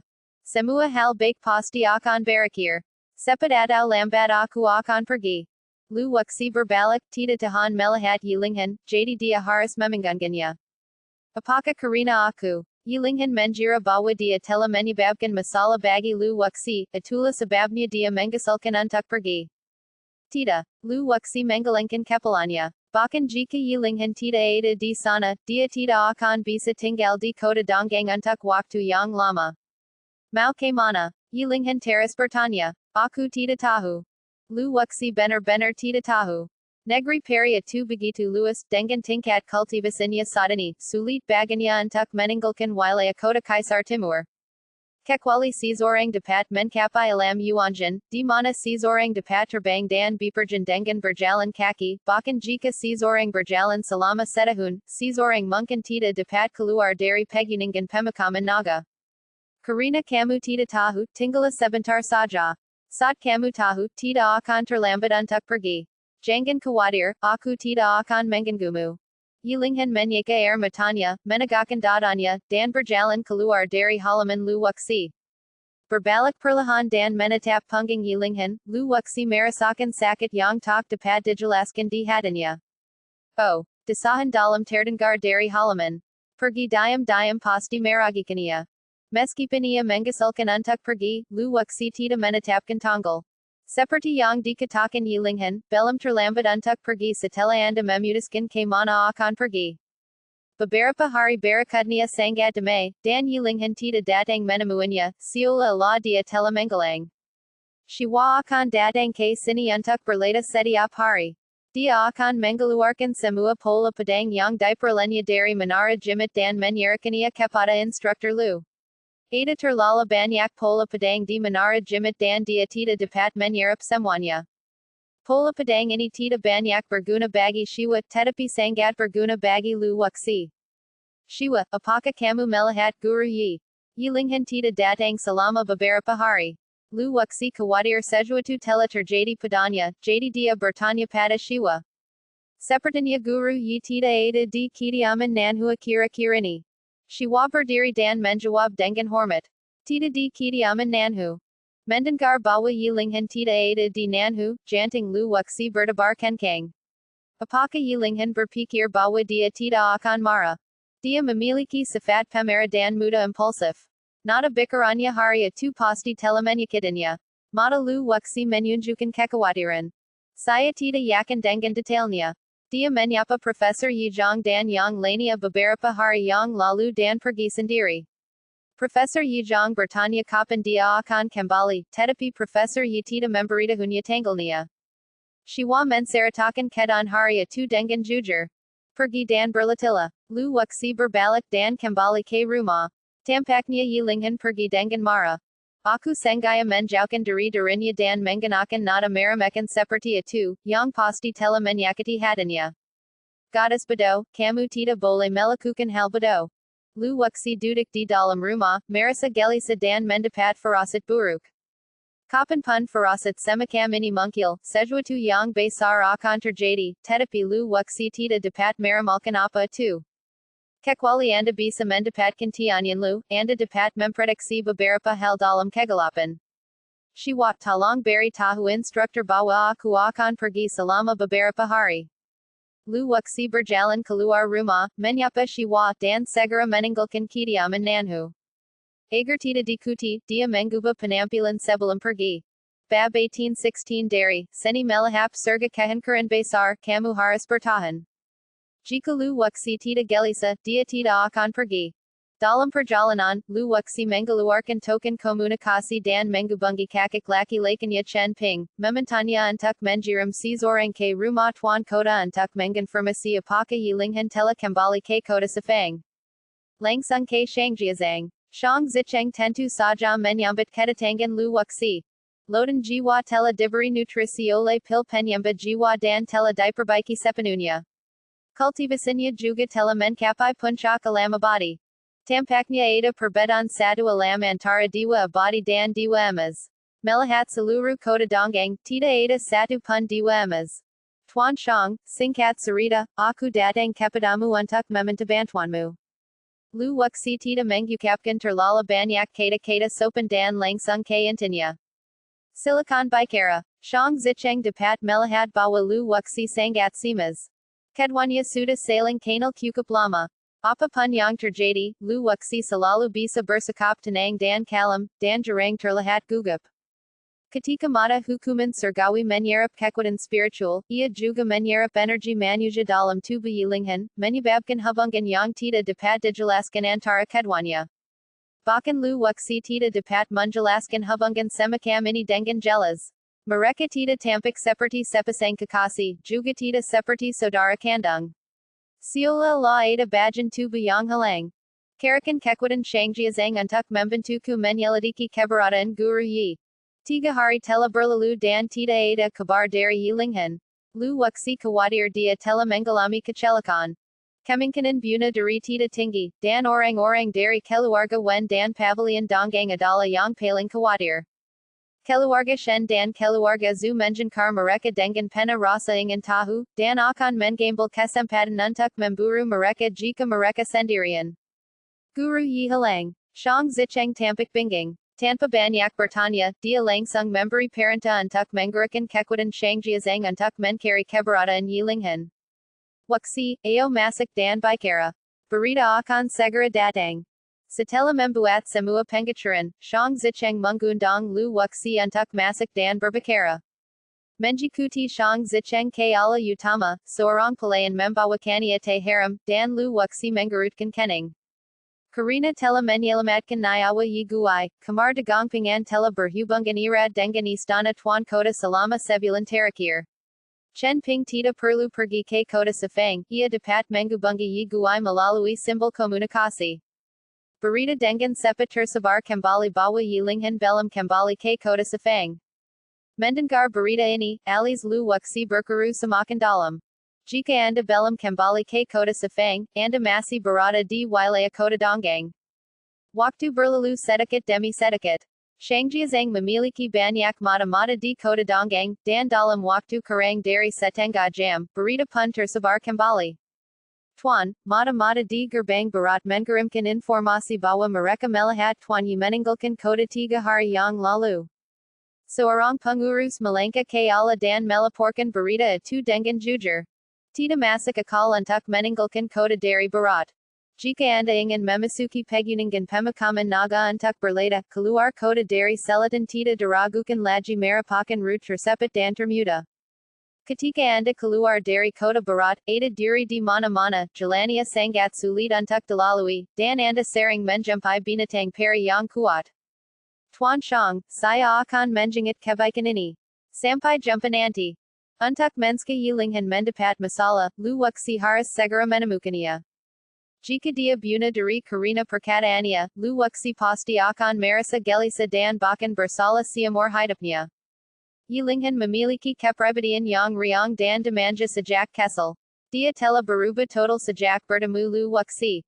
Waksi, aku akan memilih beberapa ahli untuk ikut denganmu. Shang Zicheng memanggil lu waksi. Perjalanan ke gunung pemakaman naga pena dengan bahaya, dan akan sangat berbahaya bagi lu waksi untuk pergi sendirian. Terima kasih atas kebaikanmu, Tuan Shang. Ada begitu banyak orang di sini dan ada banyak mata. Selain itu, aku hanya masak untuk mencari seseorang, bukan untuk mendapatkan pengalaman, jadi aku tidak terlalu khawatir tentang keselamatan. Lu waksi berkata dengan penuh rasa terima kasih. Jika orang-orang dari Shangjiazang mengawalnya, itu pasti akan menarik banyak perhatian. Bahkan jika dia mengubah penampilannya, dia akan terbongkar. Alasan utamanya adalah lu waksi memiliki terlalu banyak rahasia dan tidak ingin orang lain mengetahuinya. Setelah mengatakan itu, lu waksi mengenakan topengnya dan meninggalkan Shangjiazang. Pada malam hari, berdiri di gerbang barat. Gerbang kota barat cukup tua, dengan banyak jejak pertempuran yang tertinggal di sana. Setiap tahun, banyak binatang peri menyerang di sini, sehingga hanya sedikit orang yang tinggal di gerbang kota barat dan hanya keluarga miskin yang tinggal di sana. Rumah Shaochan berada tepat di luar gerbang kota barat. Setelah meninggalkan kota, dia menggunakan keahliannya untuk menembus jauh ke dalam pegunungan pemakaman naga seperti meteor. Jangan sampai kau mendapat masalah. Ukap lu waksi dalam hati. Karena hari mulai gelap, lu waksi tidak berani bepergian semalaman, jadi dia harus mencari tempat yang aman untuk beristirahat. Yilinghan berada di level kedua Yuanjin, dan tidak banyak orang yang bisa menyakitinya. Dia juga memiliki bendera misterius untuk melindunginya, jadi lu waksi tidak terlalu cemas. Yang paling dikhawatirkannya sekarang adalah Yilinghan akan bertindak ekstrem. Tidak ada yang pernah tidak patuh padanya sejak dia masih kecil, dan dia selalu melakukan apapun yang dia inginkan. Sejak dia bersama lu waksi, kepribadiannya telah berubah sedikit demi sedikit dan sebagian besar waktu, dia harus mempertimbangkan perasaan lu waksi. Pegunungan pemakaman naga masih sangat berbahaya di malam hari. Kali ini kami datang dari arah barat mengambil jalan yang sama sekali asing bagi kami. Begitu langit cerah, lu waksi melanjutkan perjalanannya. Mata hukuman surgawi. Lu waksi menggerakkan mata hukuman surgawi untuk menangkap energi yang tersisa di udara. Selama Yilinghan luat sini, dia pasti akan meninggalkan jejak nafasnya.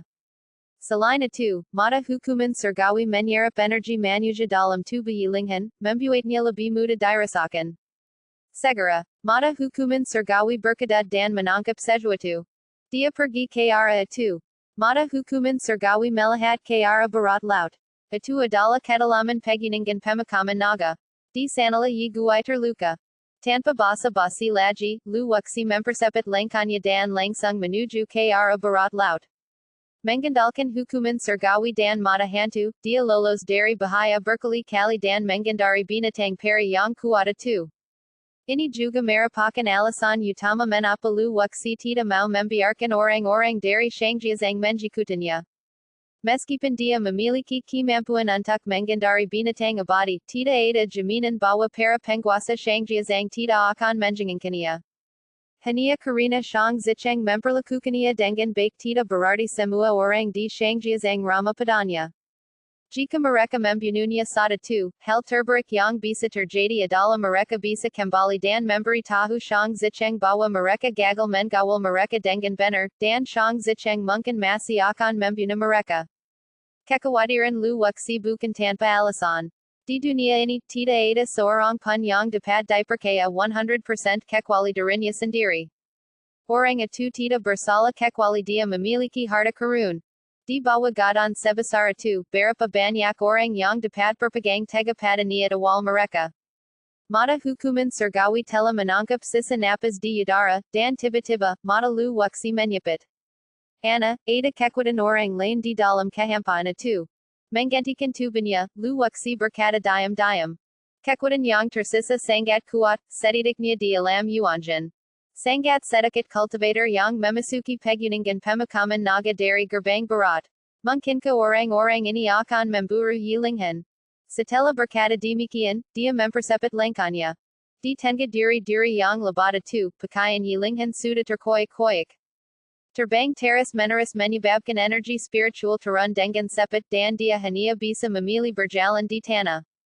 Cepat kejar dia tidak bisa kabur. Beberapa suara terdengar tidak jauh di belakang Yilinghan, dan masing-masing dari mereka memiliki tingkat kultivasi yang tinggi. Lu waksi mengeluarkan pisau peminum darah dan menebasnya di udara. Semua diri yang menghalangi jalannya meledak, membuka jalan. Sejumlah besar serangga, semut dan binatang beratun mungkil dari rerumputan liar. Orang yang dilepaskan oleh pisau peminum darah membuat serangga beratun ini tidak berani mendekat. Setelah berhasil mencapai tingkat ketiga dari dewa sejati, tingkat kultivasinya meroket. Mata hukuman surgawi masih menangkap napas di udara, dan kekuatan spiritual di istana Newan terus menurun. Manfaatnya juga jelas, lu waksi merasa kekuatan mentalnya menjadi lebih murni. 2 hari 2 malam telah berlalu, dan masih belum ada tanda-tanda Yilinghan. Lu waksi punya firasat buruk. Setelah menyeberangi sungai, pandangan di depan menjadi jauh lebih luas. Ada beberapa batu besar di kejauhan. Saya melompat dan mendarat di salah satunya. Nota darah. Di sudut batu besar itu, ada jenangan darah, yang sudah mengering. Dilihat dari warnanya, nota darah itu ada di sana tidak lebih dari 2 hari yang lalu. Dengan kata lain, seseorang terluka di sini 2 hari lalu, dan darah bersesaran di batu. Setelah mengamati dengan mata hukuman surgawi, dipastikan bahwa nota darah itu ditinggalkan oleh Yilinghan. Jejak niat membunuh yang mengerikan terpankar dengan lu waksi sebagai pusatnya. Kamu harus bertahan. Lu waksi mengerikan seluruh kekuatannya. Kekuatan yang disalurkan oleh mata hukuman surgawi menjadi semakin kuat. Kekuatan itu seharusnya semakin dekat dengan Yilinghan. Di sebuah lembah, 4 master membentuk 4 arah dan menjebak Yilinghan di tengahnya. Yilinghan, mari kita lihat ke mana kau bisa melarikan diri kali ini. Seorang pria parabaya tertawa sinis dan menatap tubuh Yilinghan yang angkat tanpa rasa takut. Wank, Chen Shan, Zhu Qiren, Lu Baoguo, apakah kalian berempat bisa membunuhku? Yilinghan menyapukan pandangannya ke sekeliling. Setelah Lu Baoguo diasar dari kuil Dao Qingyan oleh Lu Wuxi, dia berlindung di keluarga Shen dan, dengan bantuan kekuatan keluarga Shen, berhasil menerobos ke wilayah Yuanjin. Setelah mengetahui bahwa Lu Wuxi telah meninggalkan Qingyan Dojo, beberapa faksi bergabung untuk memburunya. Adapun Wen Ku, itu murni kebetulan. Dia datang atas perintah kepala keluarga untuk memburu Lu Wuxi dan kebetulan bertemu dengan orang-orang dari keluarga Shen. Wang dan Chen Shan kedwanya berada di tingkat kedua Yuanjin, Zhu Qiren dan Lu Baoguo kedwanya berada di tingkat pertama Yuanjin. Telah terjadi beberapa pertempuran di sepanjang jalan, dan Yilinghan berhasil melarikan diri setiap kali, tetapi dengan harga yang mahal. Dia memiliki beberapa luka di dada dan punggungnya. Setelah pertempuran terus-menerus, Yilinghan kehabisan napas dan kemurnian energi spiritualnya jauh lebih rendah daripada mereka. Sayang sekali orang si cantik itu akan mati di sini. Shen Shan menunjukkan ekspresi menyesal. Tidak dapat disangkal bahwa Yilinghan terlalu cantik terutama sekarang, dengan sedikit kecantikan yang menyedihkan. Kecantikan membuat orang merasa kasihan, sakit hati dan cinta. Rambut hitamnya terlihat sedikit berantakan dan terurai begitu saja di bahannya. Pakaiannya kampang-kampang, memperlihatkan kulitnya yang seputar salju di beberapa tempat, yang membuat Shen Shan dan 3 orang lainnya merasakan bola api jahat di hati mereka. Akan sangat disayangkan jika membunuh orang si cantik itu. Lu Baoguo tertawa sinis. Dia adalah instruktur Qingyan Dojo. Meskipan dia jau labi tua dari yilinghan, bukan berarti dia tidak memiliki pikiran yang tidak pantas tentang yilinghan. Keempatnya saling berpandangan, melihat jawaban yang sama di mata masing-masing, lalu menampakkan senyum kabul. Ora pembuna yang mengerikan terpankar dari tubuh yilinghan. Dia menggilarkan tangan kanannya ke dalam pelikannya, siap untuk mengambil bendera yang diberikan ayahnya. Menghadapi empat yuanjan, peluang untuk menang tipis, dan hal terburuk yang bisa terjadi adalah kita semua akan mati bersama. Yilinghan, jangan buang-buang waktumu. Kami sudah tahu bahwa ye gui memberimu bendera penutup langit. When ku mengeluarkan suara menjejek dan tambak mungkil di tangannya, yang secara khusus dirancang untuk memetakan bendera penutup langit milik Yilinghan. Ada sedikit kesangguan di mata Yilinghan.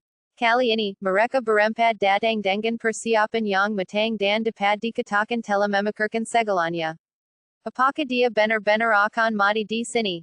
BAB 1817 dari, seni melahap surga kehancuran besar, jangan tinggalkan aku.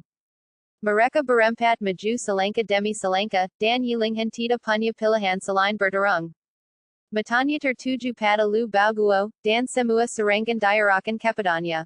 Di antara keempatnya, Lu Baoguo memiliki tingkat kultivasi terendah.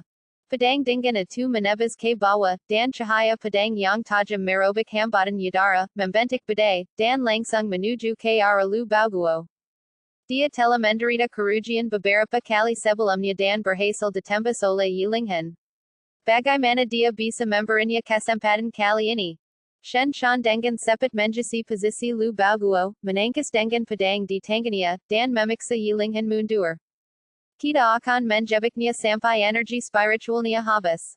Kata Zuchiran. Setelah berbagai pertarungan, energi spiritual dalam tubuh Yilinghan menurun drastis. Pada saat ini, bahkan jika dia menggunakan bendera penutup surga, peluang keberhasilannya akan tipis, karena energi spiritualnya tidak lagi mampu menaktifkan bendera penutup surga. Yilinghan, sebaiknya kau menyerah dengan patuh. Selama kau melayani kami dengan baik, kami bisa mengampuni nyawamu. Chen Shan tertawa sinus dan menatap payudara besar di dada Yilinghan. Tidak tahu malu. Yilinghan menggayungkan pedangnya, menjatuhkan Wen Ku dan Zuchiran. Pada saat ini, Lu Baoguo mengambil tindakan dan menyerang punggung Yilinghan dengan telapak tangannya. Rumit dan Ana. Yilinghan melompat untuk menghindari serangan Lu Baoguo, namun tetap tersapu oleh angin palam. Bang! Angin telapak tangan menghantam bahu kiri Yilinghan, menyebabkan rasa sakit yang menusuk dan kekuatan lengan karena tiba-tiba berkurang drastis. Lengan karena yang terluka menyebabkan seluruh sisi kiri tubuhnya mati rasa. Yilinghan tidak sempat memeriksa lukanya, tetapi dia bisa merasakan ada retakan di tulang lengan karena. Serangan keempat pria itu menjadi lebih ganas dan Yilinghan terkekang di mana-mana. Chen Shan menyerang dengan pedang, menusuk kaki kanan Yilinghan. Meskipun tidak melukai urat dan pembuluh darah, itu sangat membatasi kesempatan Yilinghan. Wank bahkan lebih hina lagi. Dia menekan tambak di tangannya ke dada Yilinghan dan menggunakan berbagai gerakan kejam satu demi satu. Kesadaran Yilinghan menjadi kabur, dan hanya ada sedikit energi spiritual yang tersisa di dantiannya. Mungkin karena kehilangan banyak darah atau cedera serius, tetapi kesadarannya menjadi semakin kabur. Keempatnya tertawa terbahak-bahak. Ini adalah pegunungan pemakaman naga, dan biasanya tidak ada yang datang. Segala macam kata-kata kabul keluar dari mulut mereka dan mereka mulai berdiskusi siapa yang akan menjadi yang pertama. Jejak senyum menyedihkan mungkil di wajah Yilinghan, dan bayangan pria itu tanpa sadar mungkil di depan matanya. Dia meninggalkan Qingyan Dojo dengan marah, hanya ingin bersantai, tetapi akhirnya dikejar oleh mereka berempat. Lu Wuxi masih berjalan mondar-mandir melewati pegunungan. Mata hukuman surgawi memperingatkannya semakin sepet. Mata hantu digunakan untuk menembus lapisan pepohonan dan mencapai nerai besar di kejauhan. Seluruh area dalam radius 10.000 meter terlihat. Tidak bagus. Dengan bantuan mata hukuman surgawi, setelah 3 hari 3 malam penjaharan, mereka akhirnya menemukan keberadaan Yilinghan. Dia mengeluarkan beberapa pil dan menelannya. Setelah melanjutkan perjalanannya, energi spiritual Lu Wuxi terkuras habis. Yilinghan Berlamurandera, Dada Dan Pungingnya Pun Suda Berlamurandera. Teratama Bahu Karinya, Yang Turkana Telepak Tangan Lu Bauguolaji, Menubabkan Saluru Lengan Karinya Kehalangan Fungsinya Sepanunya. Tombik di Tangan Wank Menusik Luris, Mengandari Bajan Vital Dan Menusik Bahu Kanan Yilinghan. Sa Tusukan Atu Masak, Dara Munkrat Kaluar, Dan Lu Wuxi Kebatulan Melahat Kejadianini. Rasa Sakit Yang Menusik Menyubar K Saluru Tubalu Wuxi, Siola Allah Dia Sedang Datusik. Ini Adala Afik Energy Manuja, Dan Semakam Hubungan Majis Terbentik Antara Tuba Dua Orang. Dengan Kejua Tangania Yang Terkalai, Yilinghan Kini Memiliki Kemwahan Untuk Buna Dari. Wen ku Jelas Melakukania Dengan Sengai Agartita Memberi Yilinghan Kesempatan Untuk Buna Dari. Melahat Wajah Jelikatu, Yilinghan Tampik Sepukit Orang Mati. Hankerkan. Dantiania Untuk Mensaganya Teras Melawan. Atu Suara Lu Bauguo, Dan Atu Bener Ganas. Salama Dantian Yilinghan Hanker, Dia Akan Barada di Bawa Belas Kasian Mereka.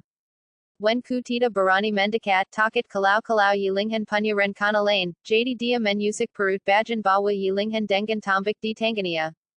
Begitu Benda Atu Menjanai, Dantian Akan Hanker Berkeping Kaping.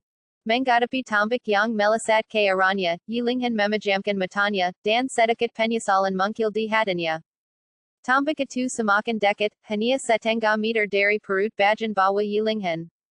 Suatu Kekwadan Spiritual Yang Tak Terlahat Menyerbu K Dalam Lumba, Dikutio Layanik Panayana Yang Melasat Kaluar. Mata Yilinghan Menjadi Sedikit Kabur, Dan Ketika Dia Melahat Anak Pana Atu, Sebua Senyuman Munkil di Sudut Mulutnia.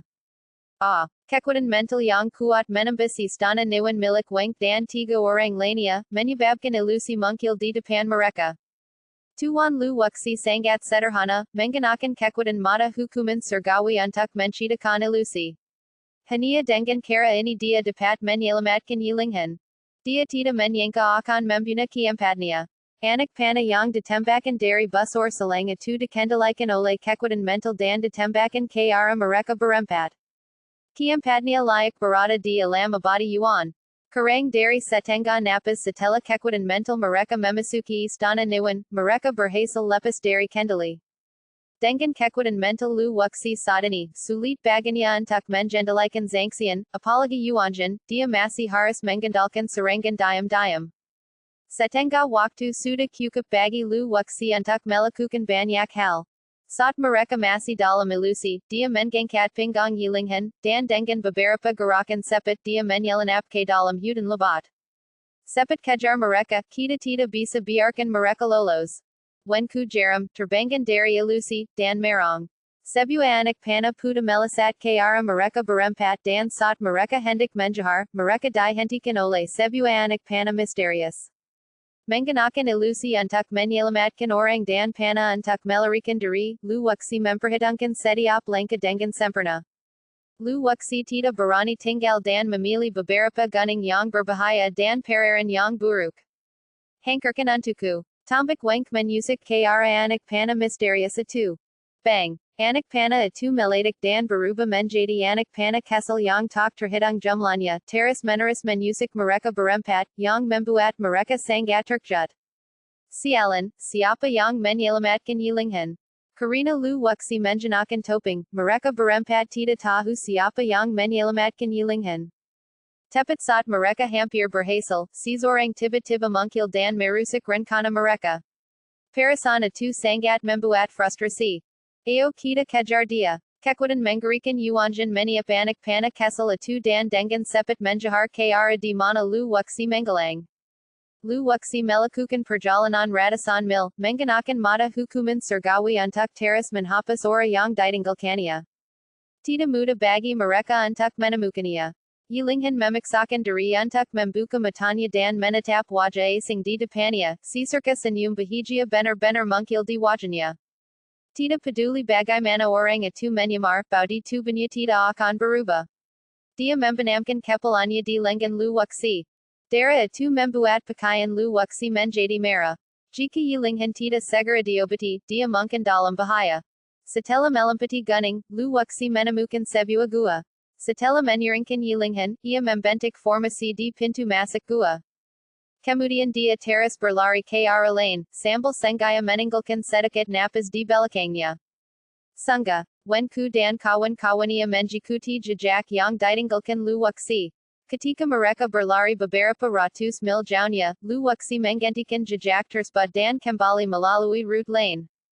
Berhasil menyingkirkan beberapa dari mereka. Kalau orang lain, mereka pasti sudah kehilangan ketenangannya sejak lama saat dikejar oleh orang berkuasa. Ketika mereka kembali ke gua, mereka mendapati Yilinghan sedang sekarat. Mungkin karena kehilangan banyak darah, suhu tubuhnya turun dengan cepat. Luwuxi mengeluarkan selamat dan menutupinya. Melihat luka-luka yang mengerikan itu, rasa dengan merembeti wajahnya. Dia mengeluarkan belati dan dengan hati-hati membuka pakaian Yilinghan. Di banyak tempat darah menempel pada pakaian, dan akan sangat merepotkan jika tidak ditangani tepat waktu. Tanpa mempedulikan perbedaan antara laki-laki dan perempuan, beliau pun mengambil air bersih dan membasuh kedua bahunya, terutama bahu kanannya yang tertusuk tombak dan hampir menghancurkan tulang belakangnya. Keluarkan pilnya, hancurkan, lalu tempelkan pada luka. Rasa sakit yang tajam menyerangnya, dan Yilinghan menjerit kesakitan, lalu pingsan lagi. Setelah membersihkan luka di kedua bahunya, ia mulai membersihkan luka di punggungnya. Ada luka padang sepanjang satu kaki yang tampak seperti ular ganas.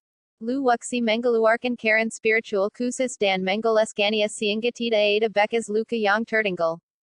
Membersihkan sedikit demi sedikit, jumlah pakaian di tubuh Yilinghan perlahan berkurang. Ada luka lain yang dalam di dadanya, dan Luwuxi bersusah payah menyembuhkannya. Tutupi tubuh bagian atas dengan selamat dan mulailah membersihkan luka di tubuh bagian bawah. Luka paling serius di tubuh bagian bawah ada di paha, agak memalukan. Darah mengalir keluar, Luwuxi tidak mempedulikan hal lain, dia mengangkat pakaiannya, dan samar-samar bisa melihat tempat rahasia. Luwuxi tidak mempunyai sedikit pun pikiran jahat dan dengan hati-hati mengoleskan karen spiritual ke lukanya, yang tampak sembuh. Luka pada betis relatif sederhana dan dapat diobati dengan sederhana. Setelah selesai, Luwuxi duduk di tanah dengan kelelahan. Itu bukan kelelahan fisik, tetapi kelelahan mental. Saat merawat luka Yilinghan, tubuhnya hampir kelelahan. Yang bisa kita lakukan sekarang adalah menunggu. Waktu berlalu sedikit demi sedikit dan Luwuxi menyalakan api unggun di dalam gua untuk menjaga suhu di dalam. Setelah Wenku dan yang lainnya kehilangan jejak Luwuxi, mereka berteriak marah dan terus mencarinya di pegunungan. Saudara Wen, apa yang harus kita lakukan selanjutnya? Shen Shan menatap Wenku dengan ekspresi yang sangat muram. Mereka tidak bisa melarikan diri jauh. Yilinghan terluka parah dan mustahil baginya untuk menempuh jarak jauh. Orang-orang yang menyelamatkannya memiliki tingkat kultivasi rata-rata. Mereka pasti berada di dekat kita. Wenku dengan cepat membuat penilaian bahwa orang-orang yang menyelamatkan Yilinghan masih berada di pegunungan. Haruskah kita mencari secara terpisah? Zuchiran menyerangkan sadani bahwa jika mereka mencari secara terpisah, kemungkinan menemukan mereka akan lebih besar. Baiklah, aku akan pergi dengan Lu Baoguo. Shen Shan menyetujui usulan Zuchiran. Wang tidak keberatan. Begitu terjadi sesuatu, mereka akan saling menghubungi menggunakan simbol komunikasi sehingga mereka bisa segera bersatu kembali. Mereka berempat segera berpisah dan menuju ke dua arah. Saat itu sudah larut malam, dan Luwuxi duduk di sana berleda. Dia tidak berani menyerap energi abadi langit dan bumi dalam skala besar. Sebaliknya, dia menggunakan pohon leluhur untuk melahap kekuatan bebas di kehampaan. Yilinghan merasa nyeri dan mati rasa di sekujur tubuhnya, yang merupakan perasaan yang ditimbulkan oleh penyembuhan lukanya. Ada beberapa luka ringan, yang pada dasarnya tidak serius dan bahkan tidak meninggalkan bekas luka. Ketika ia terbangun perlahan, yang terlihat olehnya adalah dinding batu berwarna abu-abu putih. Ia memiringkan kepalanya dan melihat sosok yang dikenalnya, tengah berwang untuk duduk. Melihat Yilinghan terbangun, Luwuxi menghela napas lega, mengambil air bersih dan membawanya ke mulut Yilinghan. Jika Anda kehilangan terlalu banyak darah, Anda pasti akan merasa haus. Jangan tinggalkan aku. Yilinghan tiba-tiba melemparkan dirinya ke pelukan Luwuxi dan memeluknya erat-erat. Air Mata Terrace Mangalir Dairy Sudat Matanya, Membasahi Bahu Lu Wuxi. Lu Wuxi Tita Mengatakan Apa Dan Membiarkan Yilinghan Memaluknya. Terdengar Suara Isak Tangis Pelan Dari Dalam Gua, Naman Yilinghan Tita Mau Melapasgania Dan Mereka Hania Berpelukan Irat. BAB 1818 Dari, Seni Menelan Surga Kehankuran Besar, Aku Bersedia. Lu Wuxi Tita Melawan, Meskipun Dia Tahu Bawa Hadanya Menyimpan Begitu Banyak Keluhan. Dengan Lembut Melapaskan Lair Lu Wuxi, Mata Mereka Bertemu, Dan Yilinghan Menampelkan Bibernya Ke Wajah Lu Wuxi. Bawa Aku. Kata Yilinghan Lembut Dengan Nada Menggoda. Dia Tita Menjanakan Banyak Pakayan Dan Hampir Berada Tepat Di Sebelah Lu Wuxi. Mengatakan Tita Ada Riksi Berarti Menapu Dari Sendiri. Kamu Baru Saja Puli, Kamu Perlu Istirahat Yang Cukup. Lu Wuxi Hendak Berdiri Setelah Mengatakan Ini, Tetapi Yilinghan Memeluknya Irad Dan Tita Mau Melapaskannya. Apakah menurutmu aku marahan? Yilinghan menunjukkan senyum pahat. Dia sudah mengambil inisiatif untuk melemparkan dirinya ke pelikannya, jadi menapa dia masih aku tak aku. Aku tidak pantas menerima begitu banyak pengorbananmu untukku. Lu Wuxi membelai pipi Yilinghan dengan lembut, hatinya terasa sakit. Bukannya dia tidak mau, tetapi dia tidak bisa. Aku bersedia. Kata Yilinghan sambil menempelkan bibirnya ke wajah Lu Wuxi. Aku akan keluar dan melihat apakah Lu Baguo dan yang lainnya sudah pergi jauh. Lu Wuxi masih berusaha berdiri, memanggangi Yilinghan, dan berjalan keluar dari gua. Melihat punggung Lu Wuxi, air mata menggeburkan mata Yilinghan. Dia mengeluarkan pakaian dari cincin penyimpanan dan menjenakannya satu persatu. Saat keluar dari gua, angin dingin bertiup di wajahnya, dan Lu Wuxi menjadi jauh lebih sadar, dan api kegelisahan di hatinya perlahan mereda. Dia seorang pria, dan sebagai pria, dia memiliki emosi dan keinginan. Namun, dia tidak bisa melakukan itu. Jalan di depannya penuh dengan pasang seru. Jika dia tidak berhati-hati, dia akan hancur. Dia tidak ingin Yilinghan menmaninya dalam petualangan ini. Duduk di luar pintu masuk gua, Lu Wuxi tidak kembali ke gua untuk menghindari kejadian sebelumnya terulang kembali. Setelah menunggu sekitar sekengkerte, Yilinghan mengenakan pakaiannya dan berjalan keluar gua. Dia duduk di samping Lu Wuxi dan menyandarkan kepalanya dengan lembut di bawahnya. Kali ini Lu Wuxi tidak menolak dan mereka berdua menatap langit berbintang dengan tenang. Meskipun aku tidak tahu siapa dirimu, aku tahu bahwa aku ada di hatimu. Tidak peduli apapun yang terjadi di masa depan, mulai sekarang, aku tidak akan meninggalkanmu. Baik hidup maupun mati, aku akan bersamamu. Yilinghan tiba-tiba menoleh dan berkata dengan wajah tegas. Melihat tatapan matanya yang penuh tekad, Lu Wuxi tidak tega menyakitinya lebih jauh dan dengan lembut memeluknya.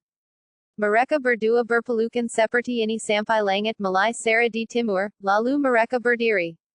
Mereka harus melanjutkan perjalanan dan meninggalkan pegunungan pemakaman naga. Kenapa kau dikejar oleh mereka berempat? Memikirkan Yilinghan yang berlamiran dari tadi malam, sedikit niat membunuh terpankar di mata Lu Wuxi. Keluarga Wen, keluarga Shen, dan keluarga Zhu telah menyerangnya berkali-kali. Apakah mereka benar-benar mengira dia mudah diganggu? Kalau begitu, hadapilah serangan balik gilamu sendiri. Saat menyebutkan ini, Yilinghan tampak malu. Setelah Lu Wuxi mengasalkan untuk pergi hari itu, suasana hatinya menjadi sangat buruk. Dia hanya ingin keluar dan bersantai, tetapi dia tidak berani kembali ke kota Sefang karena takut ayahnya mengetahuinya. Saya hanya ingin pergi ke pegunungan pemakaman naga untuk berleda dan menenangkan suasana hati saya. Siapa yang mengira ketika dia melewati kota Donggang, dia ditemukan oleh mata-mata keluarga Shen. Dia bergabung dengan beberapa di antara mereka dan menjahar mereka sampai ke pedalaman pegunungan pemakaman naga. Wuxi, mereka kuat sekali. Aku tahu kamu sangat marah, jadi tidak pantas untuk berperang dengan mereka untuk saat ini. Yilinghan sekarang memikirkan Lu Wuxi dalam segala hal, takut dia akan melakukan sesuatu yang ekstrem. Aku ingat ayamu terluka di gunung pemakaman naga. Apakah kau ingat di mana dia berada? Lu Wuxi berdiri dan bertanya pada Yilinghan. Dengan kekuatan mereka berdua saja, akan sangat sulit menghadapi mereka berempat di saat yang bersamaan. Hania Dengan Banchuan Kekwadan Lane Kita Dapat Mamiliki Paluang Manang. Jaraknya Sekatar Tiga Pula Mil Dari Sini. Yilinghan Melahat Sekaliling Dan Menyunjik Kara Barad Daya. Baiklah, Ayo Kita K Sana. Lu Wuxi Memampan Dan Yilinghan Haris Menjikutanya. Satella Semalaman Mengobati Luka Lukanya Hampir Semba. Luka Atu Dapat Semba Dengan Sepet Berkat Sarapati Kayu Yang Terarai Dari Pohan Lelahar. Wuxi, Apa Yang Akan Kita Lakukan di Sana. Yilinghan Bertanya Dengan Suara Renda, Sambal Mendekat K Lu Wuxi. Menkarya Lar Jahat 7 Ekor 9. Kata Lu Wuxi Dengan Tenang. Yilinghan Menjijal. Tita Ada Yang Tahu Lebih Baik Darinya Betapa Kuadnya Lar 7 Jahat Berakor 9 2. Iyanya Hampir Digit Sampai Mati Olenya. Alar 7 Jahat Berakor 9 Pasti Sengaya Depansing K Sini Ole Keluarga Wen, Sianga Berhasil Menyerang Yiguai. Satella Sekian Lama Berlalu, Tita Jelas Apaka Alar 7 Jahat Berakor 9 Masih Ada di Sini, Dan Lu Wuxi Juga Mencoba Menkabanya. Jika kita dapat menangkap alar jahat 7 ekor 9, kita akan mempunyai peluang menang melawan Wang dan yang lainnya. Hanya karena orang lain tidak bisa melakukan apa pun terhadap alar jahat 7 ekor 9, bukan berarti Lu Wuxi tidak bisa. Wuxi, apa yang ingin kau lakukan dengan alar jahat 7 ekor 9? Yilinghan tampak khawatir, takut Lu Wuxi akan melakukan sesuatu yang bodoh, jadi dia tidak akan memprovokasi alar jahat 7 ekor 9. Tentu saja, tangkap. Begitu Lu Wuxi selesai berbicara, Yilinghan hampir terjatuh. Menapa kau menangkap alar jahat 7 ekor 9? Yilinghan sudah mati rasa. Selama hari-hari yang dihabiskannya bersama Lu Wuxi, dia mampu menciptakan keajaiban setiap saat. Kau akan tahu saat waktunya tiba. Lu Wuxi tersenyum misterius. Tanpa penjelasan lebih lanjut, ia dengan hati-hati mendekati tempat di mana Yi Guai dizerang hari itu. Mata hantu itu terbuka dan melihat ke sekelilingnya, mengamati segala sesuatu di sekitarnya. Berikutnya adalah mata hukuman surgawi, yang dapat melihat dengan jelas setiap insi sudut di balik batu. Sudah dekat. Yilinghan memegang pedang panjang di tangannya, siap menyerang tanpa ragu jika alar jahat 7 ekor 9 menyerang. Setelah sekian lama mencari, alar 7 jahat berekor 9 tidak ditemukan, bahkan jejak alar 7 jahat berekor 9 pun tidak ada. Mungkinkah alar 7 jahat berekor 9 meninggalkan tempat ini setelah menyakiti orang-orang hari itu? Aku harus memasang jebakan. Lu Wuxi berjalan ke ruang terbuka, mengeluarkan beberapa wadahana dari cincin penyimpanan, dan meletakkannya di tanah dengan santai. Ada yang kaleng, ada yang botol, berserakan di lantai. Lalu dia mengeluarkan belati, memotong telapak tangannya, dan membiarkan darahnya menetes ke dalam botol dan staples. Dia kemudian mengeluarkan beberapa hautuannya kordata dari cincin penyimpanan. Jenis rumput ini dapat mengeluarkan bau yang paling disukai oleh alar jahat 7 ekor 9. Setelah selesai, Lu Wuxi membawa Yilinghan dan bersembunyi di pohon besar. Kalau saja alar jahat 7 ekor 9 masih ada di sini, ia pasti akan muncul saat mencium aroma hautuannya kordata dan darah. Waktu berlalu sedikit demi sedikit dan di sekelilingnya sunyi. Penantian itu sangat membosankan, dan tak satu pun dari mereka berbicara untuk menghindari membuat si alar jahat 7 ekor 9 khawatir. Setelah hampir setengah jam, ketika Lu Wuxi hendak menyerah, suara berderak terdengar di kejauhan. Seekar alar sebesar sempat merangkak keluar dari lubang kecil di tanah. Saat dia keluar, dia melihat sekelilingnya dengan waspada. Alar 7 jahat berekor 9 tidak besar, tetapi sangat cepat dan sangat berbisa. Kepalanya sangat kecil dan mulutnya hanya syukuran sebutir beras. Siapa sangka? Mulut sekecil itu dapat dengan mudah merenggut nyawa peri. Biasanya, alar jahat 7 ekor 9 bersembunyi di bawah tanah dan jarang muncul. Setelah memastikan tidak ada bahaya, alar 7 jahat berekor 9 berenang menuju botol dan toples itu sedikit demi sedikit. Yilinghan menutup mulutnya dengan tangan kecilnya, takut kalau dia akan berteriak keras. Inilah alar legendaris berekor 9 dan 7 kejahatan. Lida Alar Tuju Jahat Burakor Sembulan Sangat Pendek Dan Nairis Tokter Lahat, Karina Setiap Kali Ia Menjulerkan Ladanya Begitu Sepet Bakan Lu Wuxi Pun Tita Dapat Membedakania Dengan Jelas. Hania di Bawa Tatapan Mata Hantu, Caesarang Dapat Melahat Dengan Jelas Setiap Gerakan Alar Tuju Jahat Burakor Sembulan. Ketika Baranang K Bottle Terdekat, Alar Sembulan Ekor Tuju Jahat Tita Baru Baru Masak, Tetapi Teras Baranang Maju, Menkari Bottle Yang Mulutnia Labi Labar. Dengan Kara Ini, Bakan Jika Anda Mengadapi Bahaya, Anda Dapat Melarikan Dari Dengan Kasapatan Alar Jahat Tuju Ekor Sembulan. Di depan kejua orang itu, alar sembilan ekor dan tujuh kejahatan itu perlahan merangkak ke dalam toples, membiarkan ekornya terekspos ke luar sehingga bisa melarikan diri pada saat pertama kali ada bahaya. Alar jahat tujuh ekor sembilan terlalu lisik. Yilinghan berkata dalam hati. Dia tidak menyangka alar jahat tujuh ekor sembilan begitu lisik. Lu wuxi tidak terburu-buru. Sering berjalannya waktu, dari dalam toples hampir habis dimakan oleh alar tujuh jahat berekor sembilan, jadi ia berbalik dan berenang ke botol berikutnya. Karena banyak botol berserakan di tanah, dan ada darah di setiap botol. Saat dia berbalik, Lu wuxi mempunyai banyak kesempatan untuk menutup mulut botol dan menangkap alar jahat tujuh ekor sembilan hidup-hidup, namun dia tidak melakukannya.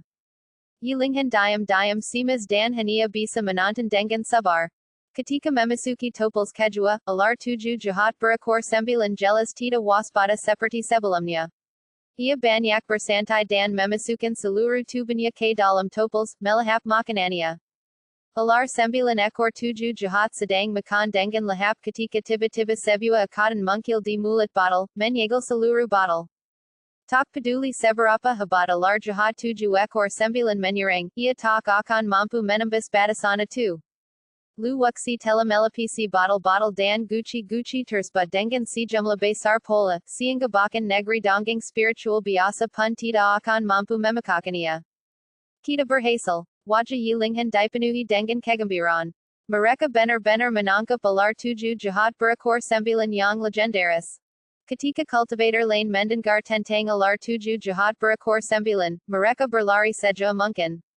Namun Lu wuxi berlari ke wilayah alar tujuh jahat berekor sembilan dan menangkap satu ekor hidup-hidup. Tepat saat dia hendak terjatuh, Lu wuxi tiba-tiba mensenkaram Yilinghan. Keduanya pun saling bertabrakan, kepala mereka hampir terbentur. Yilinghan memutar matanya ke arahnya namun tidak menyalakannya. Alar berekor sembilan dan tujuh iblis lainnya keluar dari gua. Alar sebelumnya berjenis kelamin jantan, dan yang keluar kali ini berjenis kelamin betina. Seharusnya sepasang alar berekor sembilan dan tujuh alar jahat. Melihat yang pertama tidak kembali untuk waktu yang lama, yang kedua keluar. Kuali alai penelan surga mungkil dan mengambil kendi yang berisi alar jahat tujuh ekor sembilan di tanah untuk menska yang kedua menemukannya. Jika Anda menemukan yang kedua, Anda pasti tidak akan tertipu. Tujuh alar jahat berekor sembilan itu merayap di atas rumput yang lembut. Bau alar pertama masih ada di sana dan belum pergi jauh. Melihat botol-botol dan guci-guci serta darah manusia, alar tujuh jahat berekor sembilan ragu-ragu sejenak, tetapi tidak dapat menahan godaan dan berenang ke dalam guci-guci itu.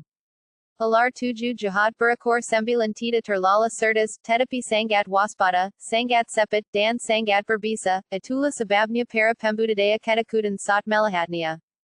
Setelah masuk ke dalam toples, Lu wuxi tidak ragu-ragu kali ini dan langsung menggunakan pembatasan untuk memblokernya.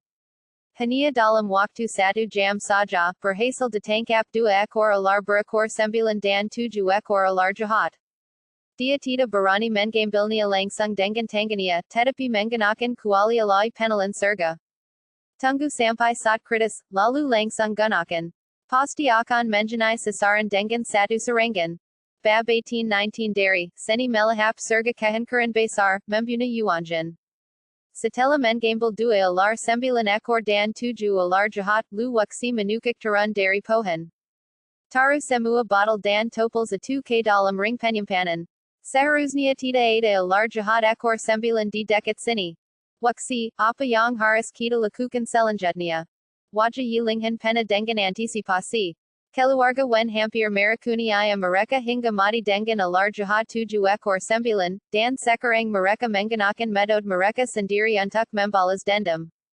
Lu Wuxi tidak berkata apa-apa, tetapi hanya tersenyum tipis dan memanggil mata hukuman surgawi untuk menangkap sisa napas di langit dan bumi.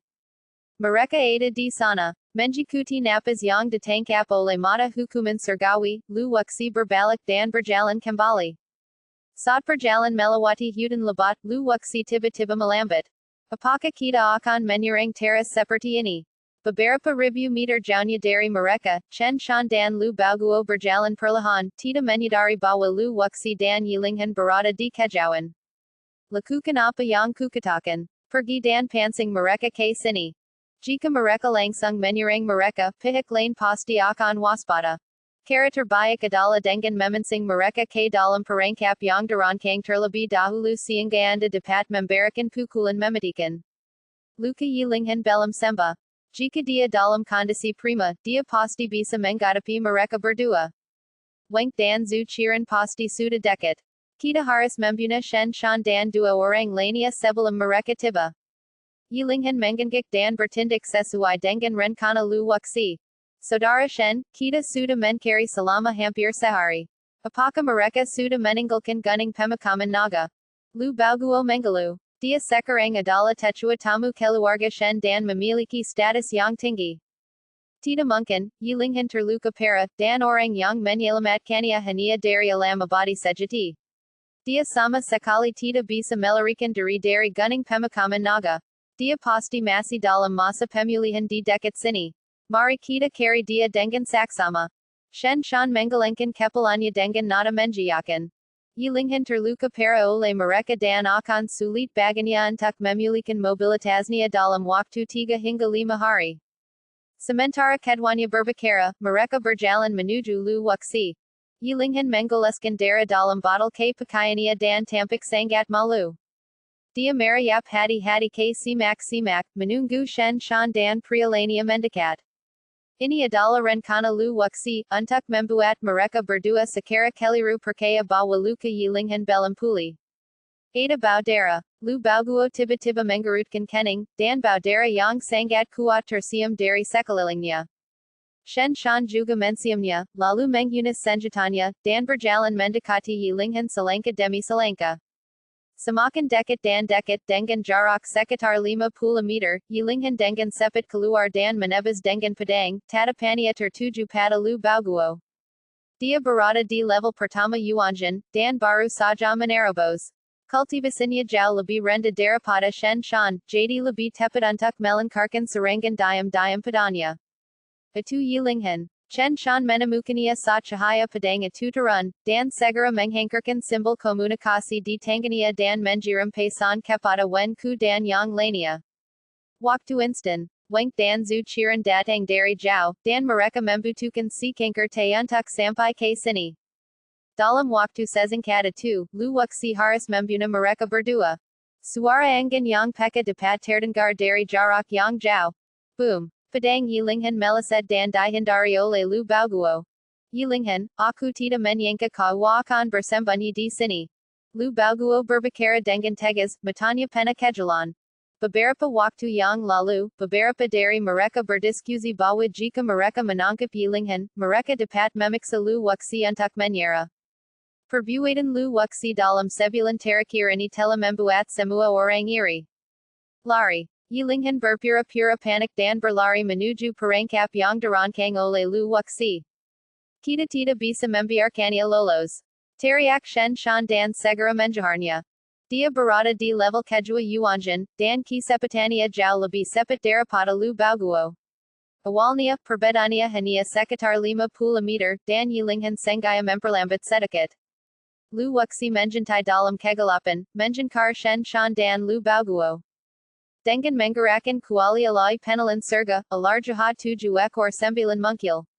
Selama Lu Wuxi mengendalikannya dengan lembut, alarjah 7 ekor 9 akan terbang keluar.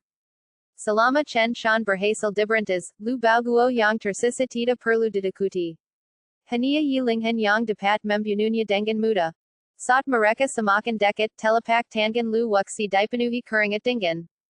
Membuna dua yuanjin akan memberikan peluang besar untuk membantunya menerobos ke tingkat keempat gengsian. Anda tidak hanya bisa membalas dendam, tetapi Anda juga bisa meningkatkan kultivasi Anda. Itu hal yang hebat, mengapa tidak melakukannya?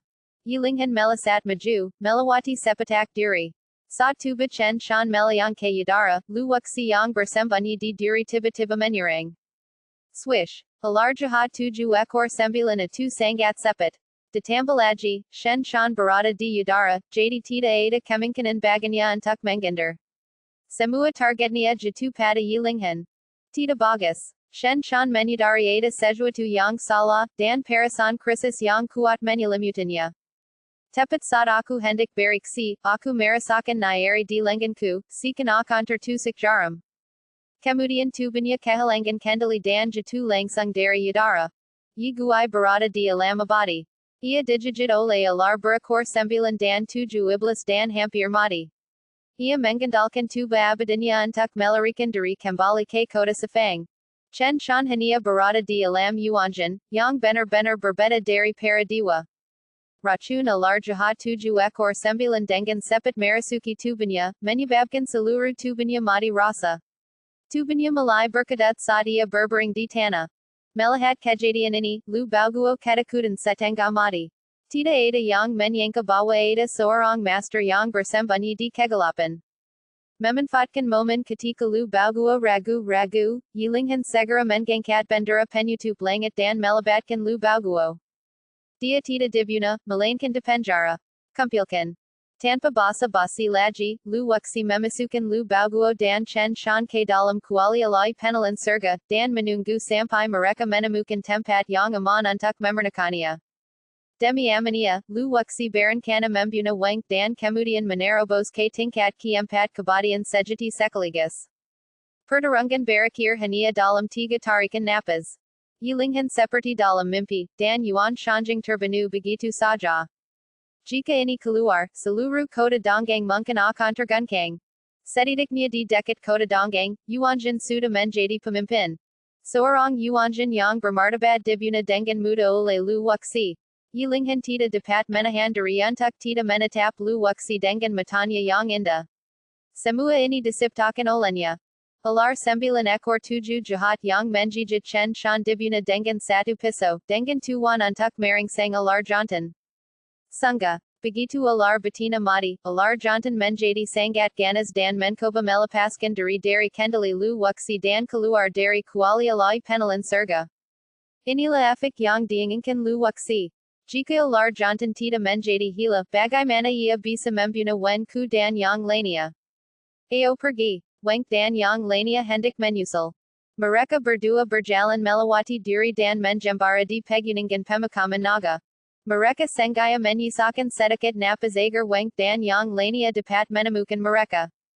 Lu Wuxi menghapus orangnya sendiri untuk mengelabui Wen Ku agar berpikir bahwa Yilinghan adalah satu-satunya orang di sana. Pada saat Wang dan Zhu Qiren tiba, Lu Wuxi dan Yilinghan telah melarikan diri. Ana, lokasi yang diberikan Chen Shan dekat ke mana mereka pergi. Mereka tampaknya telah membunuh 2 orang ahli alam yuanjin, tetapi sebenarnya tidak menimbulkan banyak keributan, karena mereka semua terbunuh dalam satu serangan. Ular jahat 7 ekor 9 menjijit Chen Shan, dan Yilinghan menggunakan panji penutup langit untuk mengalahkan musuh dalam satu gerakan, jadi hanya ada beberapa pohon di sekitarnya yang masih tersisa dengan jejak pertarungan itu. Apakah mereka melarikan diri? Zhu Qiren bertanya dengan bingung. Wang mengeluarkan simbol komunikasi dan berkomunikasi dengan Shen Shan. Anehnya, informasi itu tidak didengar, dan Shen Shan telah diselimuti oleh api iblis yang berguling-guling, sambil mengeluarkan teriakan melengking. Racun ular jahat 7 ekor 9 tidak berpengaruh pada Lu Wuxi dan langsung diserap dan dimurnikan oleh kuali alai penelan surga dan memasuki dunia racun. Bena-bena dunia yang beratun tumbuh semakin besar dan membesar, dan akan segera berakar dan bertunas. Dia seharusnya masih di dekat sini. Ayo cepat cari dia. Wen Ku menggerutkan kening, tampak agak tidak senang. Dia menjira shen shan dan yang lania tela mengendalikan yilinghan dan dia hania tita ingan membajinya dengan mereka, jadi dia sengaya tita membalas pesana tu. Luka yang diderita yilinghan sangat para, bahkan seorang master alam zangsian puncak pun dapat mengendalikannya, belum lagi shen shan dan lu bauguo sama-sama berada di alam zangsian. Kedwanya menjikuti aroma yang sengaya ditinggalkan lu waksi dan menyusulnya sedikit demi sedikit. Waksi, aku sangat gembira. Kau benar-benar membuna seorang yuanjin realm. Kedwanya berlari saja lebih dari 10.000 meter sebelum melambat. Mata yilinghan bersinar dengan cemerlang. Lu waksi menggunakan metode lama body sejati untuk membuna seorang yuanjin. Meskipun dikiragai kurang, basaka orang lain melakukannya. Jalan di depan menjadi hijau dan subur, dan kami memasuki hutan lebat. Lu waksi mengurutkan bibirnya dan tidak menanggapi. Itu hanya alam yuanjin. Musuhnya adalah kaisar abadi, yang berdiri di puncak dunia abadi. Ayo kita pasang perangkap di sini. Setelah memasuki hutan, lu waksi mengamati medan, bersembunyi di pohon besar, menanam bendera di sekelilingnya, dan menunggu mereka jatuh ke dalam perangkap. Yilinghan masih bertindak sebagai umpan untuk memikat mereka berdua. Serangan pertama adalah serangan mendadak karena shen shan dan anak buahnya terkejut. Kami tidak seberuntung itu kali berikutnya. Wang dan yang lainnya pasti telah menangkap beberapa informasi. Waktu berlalu sedikit demi sedikit, hingga malam hari, Wang dan Zhu Qiren perlahan menemukan tempat ini. Kedwanya sangat berhati-hati dan menjaga jarak sehingga mereka bisa maju dan mundur dengan percaya diri. Seperti dugaan lu waksi, mereka sangat waspada. Saudara Wen, hutan ini sudah terlalu tua. Jika yilinghan sudah menyergapnya, kita mungkin akan jatuh ke dalam perangkapnya. Zhu Qiren sangat berhati-hati dan berdiri di luar hutan, menolak untuk masuk. Wang mengangguk berpikir bahwa kekhawatiran Zhu Qiren tidaklah tidak masuk akal. Aku akan masuk terlebih dulu, dan kamu ikuti aku, jaga jarak sekitar 100 meter. Wenku merenung sejenak dan berbicara. Dia berada di tingkat kedua yuanjin, dan kultivasinya lebih tinggi dari Zhu Qiren. Setelah diskusi, Wang memimpin. Ketika mereka berada sekitar 100 meter jauhnya, Zhu Qiren menjikutinya. Semakin dekat ke perangkap yang dipasang lu waksi, yilinghan duduk di tanah, terengah-engah, dengan darah di tubuhnya yang membuatnya sangat menarik perhatian. Baudara yang menyengat membuat Wang semakin waspada, dan langkahnya pun semakin melambat. Melewati dedanan yang lebat dia menemukan yilinghan sedang duduk di bawah pohon besar, menyembuhkan luka-lukanya secara intensif. Ketika dia melihat yilinghan, secerca cahaya melintas di mata Wenku, dan dia segera menjadi tenang. Dia memberi isyarat kepada Zhu Qiren, yang dengan cepat mengerti dan mengelilinginya dari arah lain sedikit demi sedikit untuk mencegah yilinghan melarikan diri. Lu waksi benar-benar menyembunyikan tubuhnya, dan dia hampir saja menyelam ke dalam kuali alai penelan surga. Sulit bagi seorang yuanjin biasa untuk mendeteksi keberadaannya. Semua ini berkat mata hukuman surgawi, yang dapat menggunakan kekuatan mental untuk menciptakan medan magnet ilusi. Indra spiritual Wang meliputi area seluas puluhan ribu meter. Selain yilinghan, hanya ada mereka berdua, jadi dia merasa lega. BAB 1820 dari, seni menelan surga kehancuran besar, buna mereka semua. Jika dia mendapati ada orang lain di tempat kejadian, mengingat kewaspadaan Wang, dia pasti tidak akan muncul dengan mudah.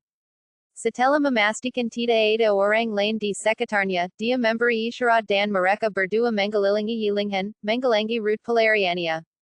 Saat mereka berada dalam jarak 100 meter dari yilinghan tiba-tiba berdiri dan meraih pedang dengan di sampingnya. Bagaimana kau bisa menemukan tempat ini? Yilinghan berpura-pura takut dan gugup, tatapan matanya jatuh ke wajah Wenku, tangan kanannya menggemirat pedang. Hanya kegugupan dan ketakutan yang akan menampakkan ekspresi ini, yang mana semakin menguatkan dugaan Wenku bahwa yilinghan pasti terluka parah dan harus menjalani pemulihan di sini. Yilinghan, siapa yang menyelamatkanmu? Wenku memegang tombak dan berdiri dalam jarak 30 meter dari yilinghan, yang merupakan jarak yang aman. Jarak ini cukup baik untuk serangan diam-diam maupun serangan ofensif. Kamu tita memenuhi sayarad untuk tahu. Yilinghan sengaya menganakan nada ambigu untuk membuat wen ku binging. Yilinghan, asal kau memberita huku siapa yang menyelamatkanmu, aku akan mempertimbangkan untuk melepaskanmu. Nada bicara wen ku tidak sekasar sebelumnya. Orang yang mampu mengendalikan istana niwan dan menembakkan anak panayana seperti itu jelas bukan orang biasa. HMPH, jangan coba mendengar ucapanku. Ukap Yilinghan sambil menutupi lukanya dan mundur selangkah demi selangkah di balik pohon besar, berusaha mencari jalan keluar dari tempat ini. Kita tidak bisa membiarkannya lolos. Wen ku merong ke arah zuciran, yang bergegas menuju Yilinghan dengan pedang di tangannya, dan pertempuran pun segera dimulai. Keduanya bertarung dengan keras dan sulit untuk menentukan siapa pemenangnya. Awalnya, zuciran berhati-hati dengan sekelilingnya dan tidak berani menyerang dengan sekuat tenaga. Sering berjalannya waktu, Wang bergabung dalam pertempuran setelah memastikan tidak ada bahaya. Satu lawan dua, Yilinghan langsung ditempatkan dalam posisi pasif. Lu Wuxi berbaring di pohon besar dan menonton dengan tenang. Formasi dimulai. Tiba-tiba, lapisan kabut tipis menyelimuti sekelilingnya, dan kekuatan tak terlihat menekan tubuh Wang dan zuciran. Tidak bagus. Kedua pria itu melangkah mundur dengan cepat, menyadari ada sesuatu yang salah. Tujuan dari formasi ini bukanlah untuk menjebak mereka sampai mati. Keduanya berada di alam yuanjin. Dengan tingkat kultivasi Lu Wuxi saat ini, menjebak seorang zangsian sudah menjadi batasnya. Keduanya hendak mundur ketika momentum Yilinghan melonjak dan dia tidak tampak terluka sama sekali. Yilinghan, kau berbohong kepada kami. Wen ku berteriak keras. Baik dia maupun zuciran tertipu. Ini adalah jebakan yang dipasang oleh Yilinghan.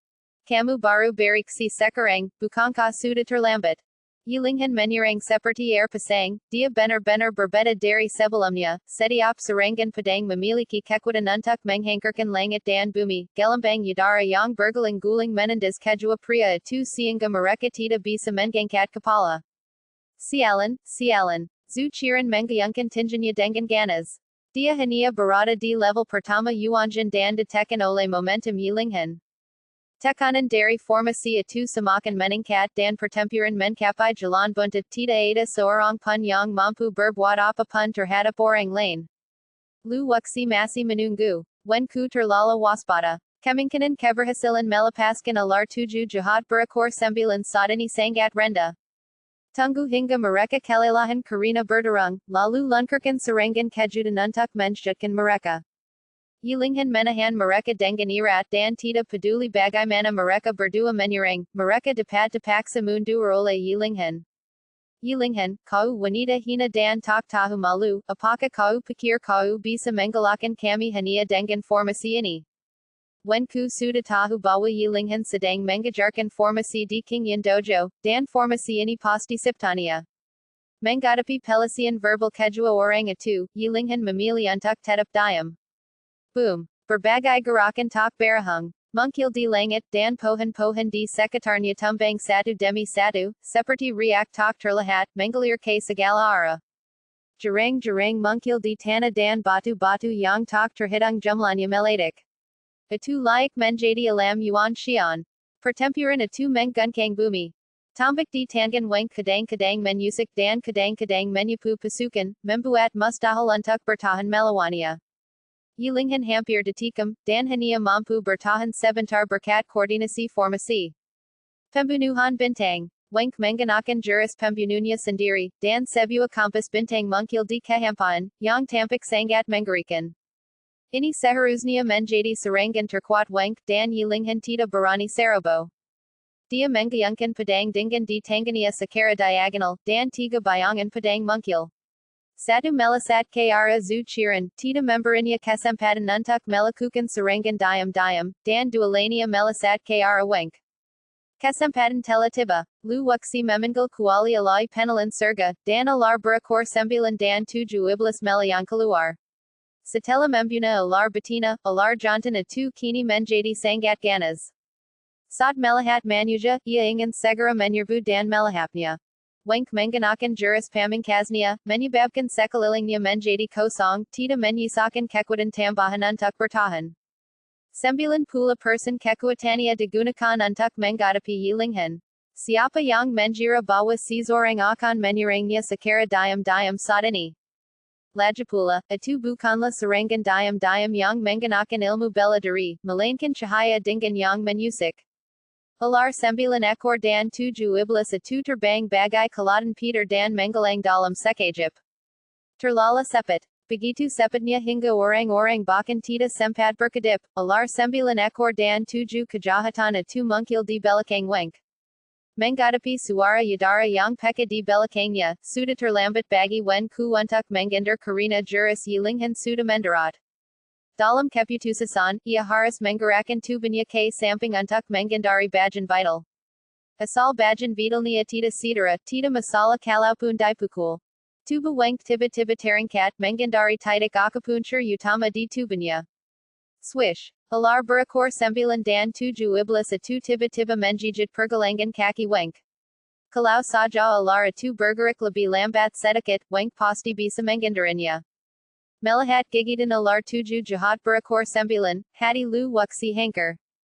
Jika mereka gagal, mereka pasti akan mati. Luka-luka yilinghan menunjukkan tanda-tanda kekambuhan yang jelas. Terlebih lagi, tingkat konsumsi energi spiritualnya jauh lebih tinggi daripada mereka berdua. Wenk tidak merasakan apa-apa, seperti digigit serangga, dan tidak menganggapnya serius pada awalnya. Ketika tubuhnya terjatuh ke tanah dan ia melihat seekor ular kesel berwarna-warni tersangkut di pergelangan kakinya, ia begitu takutnya hingga jiwanya ketakutan setengah mati dan seluruh tubuhnya gemetar. Sembilan ekor tujuh ular jahat. Wajah Wenku langsung pucat dan dia langsung ketakutan di tempat. Ular tujuh jahat berekor sembilan mudah dikenali karena ekornya memiliki sembilan warna, sehingga tampak seperti sembilan ekor. Ini juga merupakan asal usul ular tujuh jahat berekor sembilan. Ketika Zuchiran mendengar tentang ular tujuh jahat berekor sembilan, dia tertegun dan merasa kedinginan di sekujur tubuh. Melarikan diri. Hal pertama yang terpikir oleh Zuchiran adalah melarikan diri. Dalam waktu kurang dari setengah tarikan napas, Wenku merasakan kaki kirinya mati rasa dan dia tidak bisa menggerakkan tenaga apapun. Racun ular tujuh jahat berekor sembilan telah memasuki tubuhnya. Zuchiran baru saja mengambil tiga langkah ke belakang ketika bendera penutup langit muncul dan menggelingnya. Meskipun energi spiritual yilinghan sangat terkuras, itu masih lebih dari cukup untuk menghadapi Yuanjin tingkat pertama. Setelah menyingkirkan spanduk penutup langit, yilinghan tidak dapat lagi menggerakkan tenaganya. Ia telah mencapai batasnya dan sulit baginya untuk menggerakkan lebih banyak tenaga untuk menghadapi Wenku. Swoosh. Lu Wuxi menukik turun dari pohon besar dan muncul di tempat kejadian dengan senyum puas di wajahnya. Kali ini tidak ada penyamaran. Begitu Wenku melihat Lu Wuxi, dia sangat marah dan merasa telah ditipu. Saya sudah lama tahu bahwa Lu Wuxi licik seperti rubah dan pena tipu daya. Setelah melihatnya hari ini, saya merasa itu benar. Satu-satunya hal yang tidak dapat dipahami Wenk adalah apa yang terjadi dengan tujuh ular jahat. Berekor sembilan. Kamu baik-baik saja. Saat Lu Wuxi mendarat dia bahkan tidak melihat ke arah Wenku, tetapi menatap yilinghan dengan ekspresi khawatir di wajahnya. Tidak apa-apa, istirahat saja. Yilinghan menarik napas dalam-dalam, mengeluarkan beberapa pil dan menelannya. Energi spiritualnya perlahan pulih. Melihat yilinghan baik-baik saja, Lu Wuxi memandang Wenku dengan sedikit gadan di bibirnya. Lu Wuxi, aku tidak menyangka itu kamu. Betapapun batiknya Wenku, dia sekarang mengerti bahwa mereka telah jatuh ke dalam perangkap Lu Wuxi. Dari yilinghan, Lu Wuxi sudah tahu identitas keempat orang itu. Dia menatap Wenku dengan dingin, tanpa jejak emosi di matanya. Terakhir kali dia pergi ke gunung pemakaman naga, dia hampir mati di tangan keluarga Wen. Lu Wuxi belum menyelesaikan masalah dengan mereka. Keluarga Wenmu menggunakan ular tujuh jahat berekor sembilan untuk menghadapi aku, tetapi kau tidak menyangka bahwa hari ini kami juga akan menggunakan ular tujuh jahat berekor sembilan untuk membunuhmu. Setelah yilinghan menyesuaikan tubuhnya, kata-katanya penuh dengan niat membunuh. Kebenciannya terhadap keluarga Wen bahkan lebih dalam daripada kebenciannya terhadap Lu Wuxi. Basaka kau memberita huku bagaimana karamu mengendalikan alarjahat tuju ekor sembilan. When ku merasa separa tubuhnya mati rasa, dan kesempatan peredaran energi spiritualnya jauh lebih lambat dari sebelumnya, membuatnya menjadi seperti domba yang harus disembeli. Setelah mengatakan ini, tatapannya tertuju pada wajah Lu Wuxi. Baru saja Yilinghan sibuk berdarung dengannya dan tidak punya waktu untuk mengendalikan alarjahat tuju ekor sembilan. Dengan kata lain, semua ini dimanipulasi secara diam-diam oleh Lu Wuxi. Kamu tidak punya kualifikasi untuk tahu. Kata Lu Wuxi sambil mengangkat pisau peminum darah, menebasnya secara horizontal, dan mengakhiri hidup Wenku. Keempat Master Rana Yuanjin semuanya memasuki kuali alai penelan surga dan memernakanya pada saat yang sama. 80-90% kemungkinan mereka menerobos ke level keempat Rana abadi sejati. Setelah membunuh 4 orang, Yilinghan akhirnya menggela napas lega. Wu Xie, terima kasih. Kalau bukan karenamu kali ini, aku mungkin sudah mati di pegunungan pemakaman naga. Yilinghan berjalan mendekat dan berkata dengan sungguh-sungguh. Setelah mengalami kejadian di dalam gua, keduanya menjadi lebih dekat. Ayo kita cari tempat yang aman. Aku perlu menyendiri selama beberapa hari. Lu Wuxi mengangguk. Membunuh mereka berempat memang berisiko. Jika alarjahat tuju ekor sembilan gagal sekali, mereka berdua akan mati.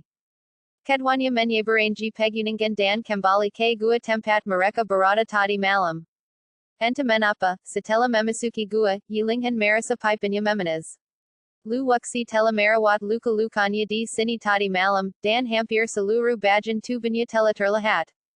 Tidak ada tanda-tanda sesuatu yang aneh di wajah Lu Wuxi. Setelah memperkuat formasi di pintu masuk gua, dia kembali ke gua. Duduk di atas jerami lembut, Lu Wuxi sedang berpikir. Kali ini penyerapan dilakukan secara tidak hati-hati karena hari sudah mulai gelap. Biasanya, tidak ada cultivator yang akan memasuki pegunungan pemakaman naga saat ini. Karen spiritual mengalir dari segala arah bagaikan air pasang.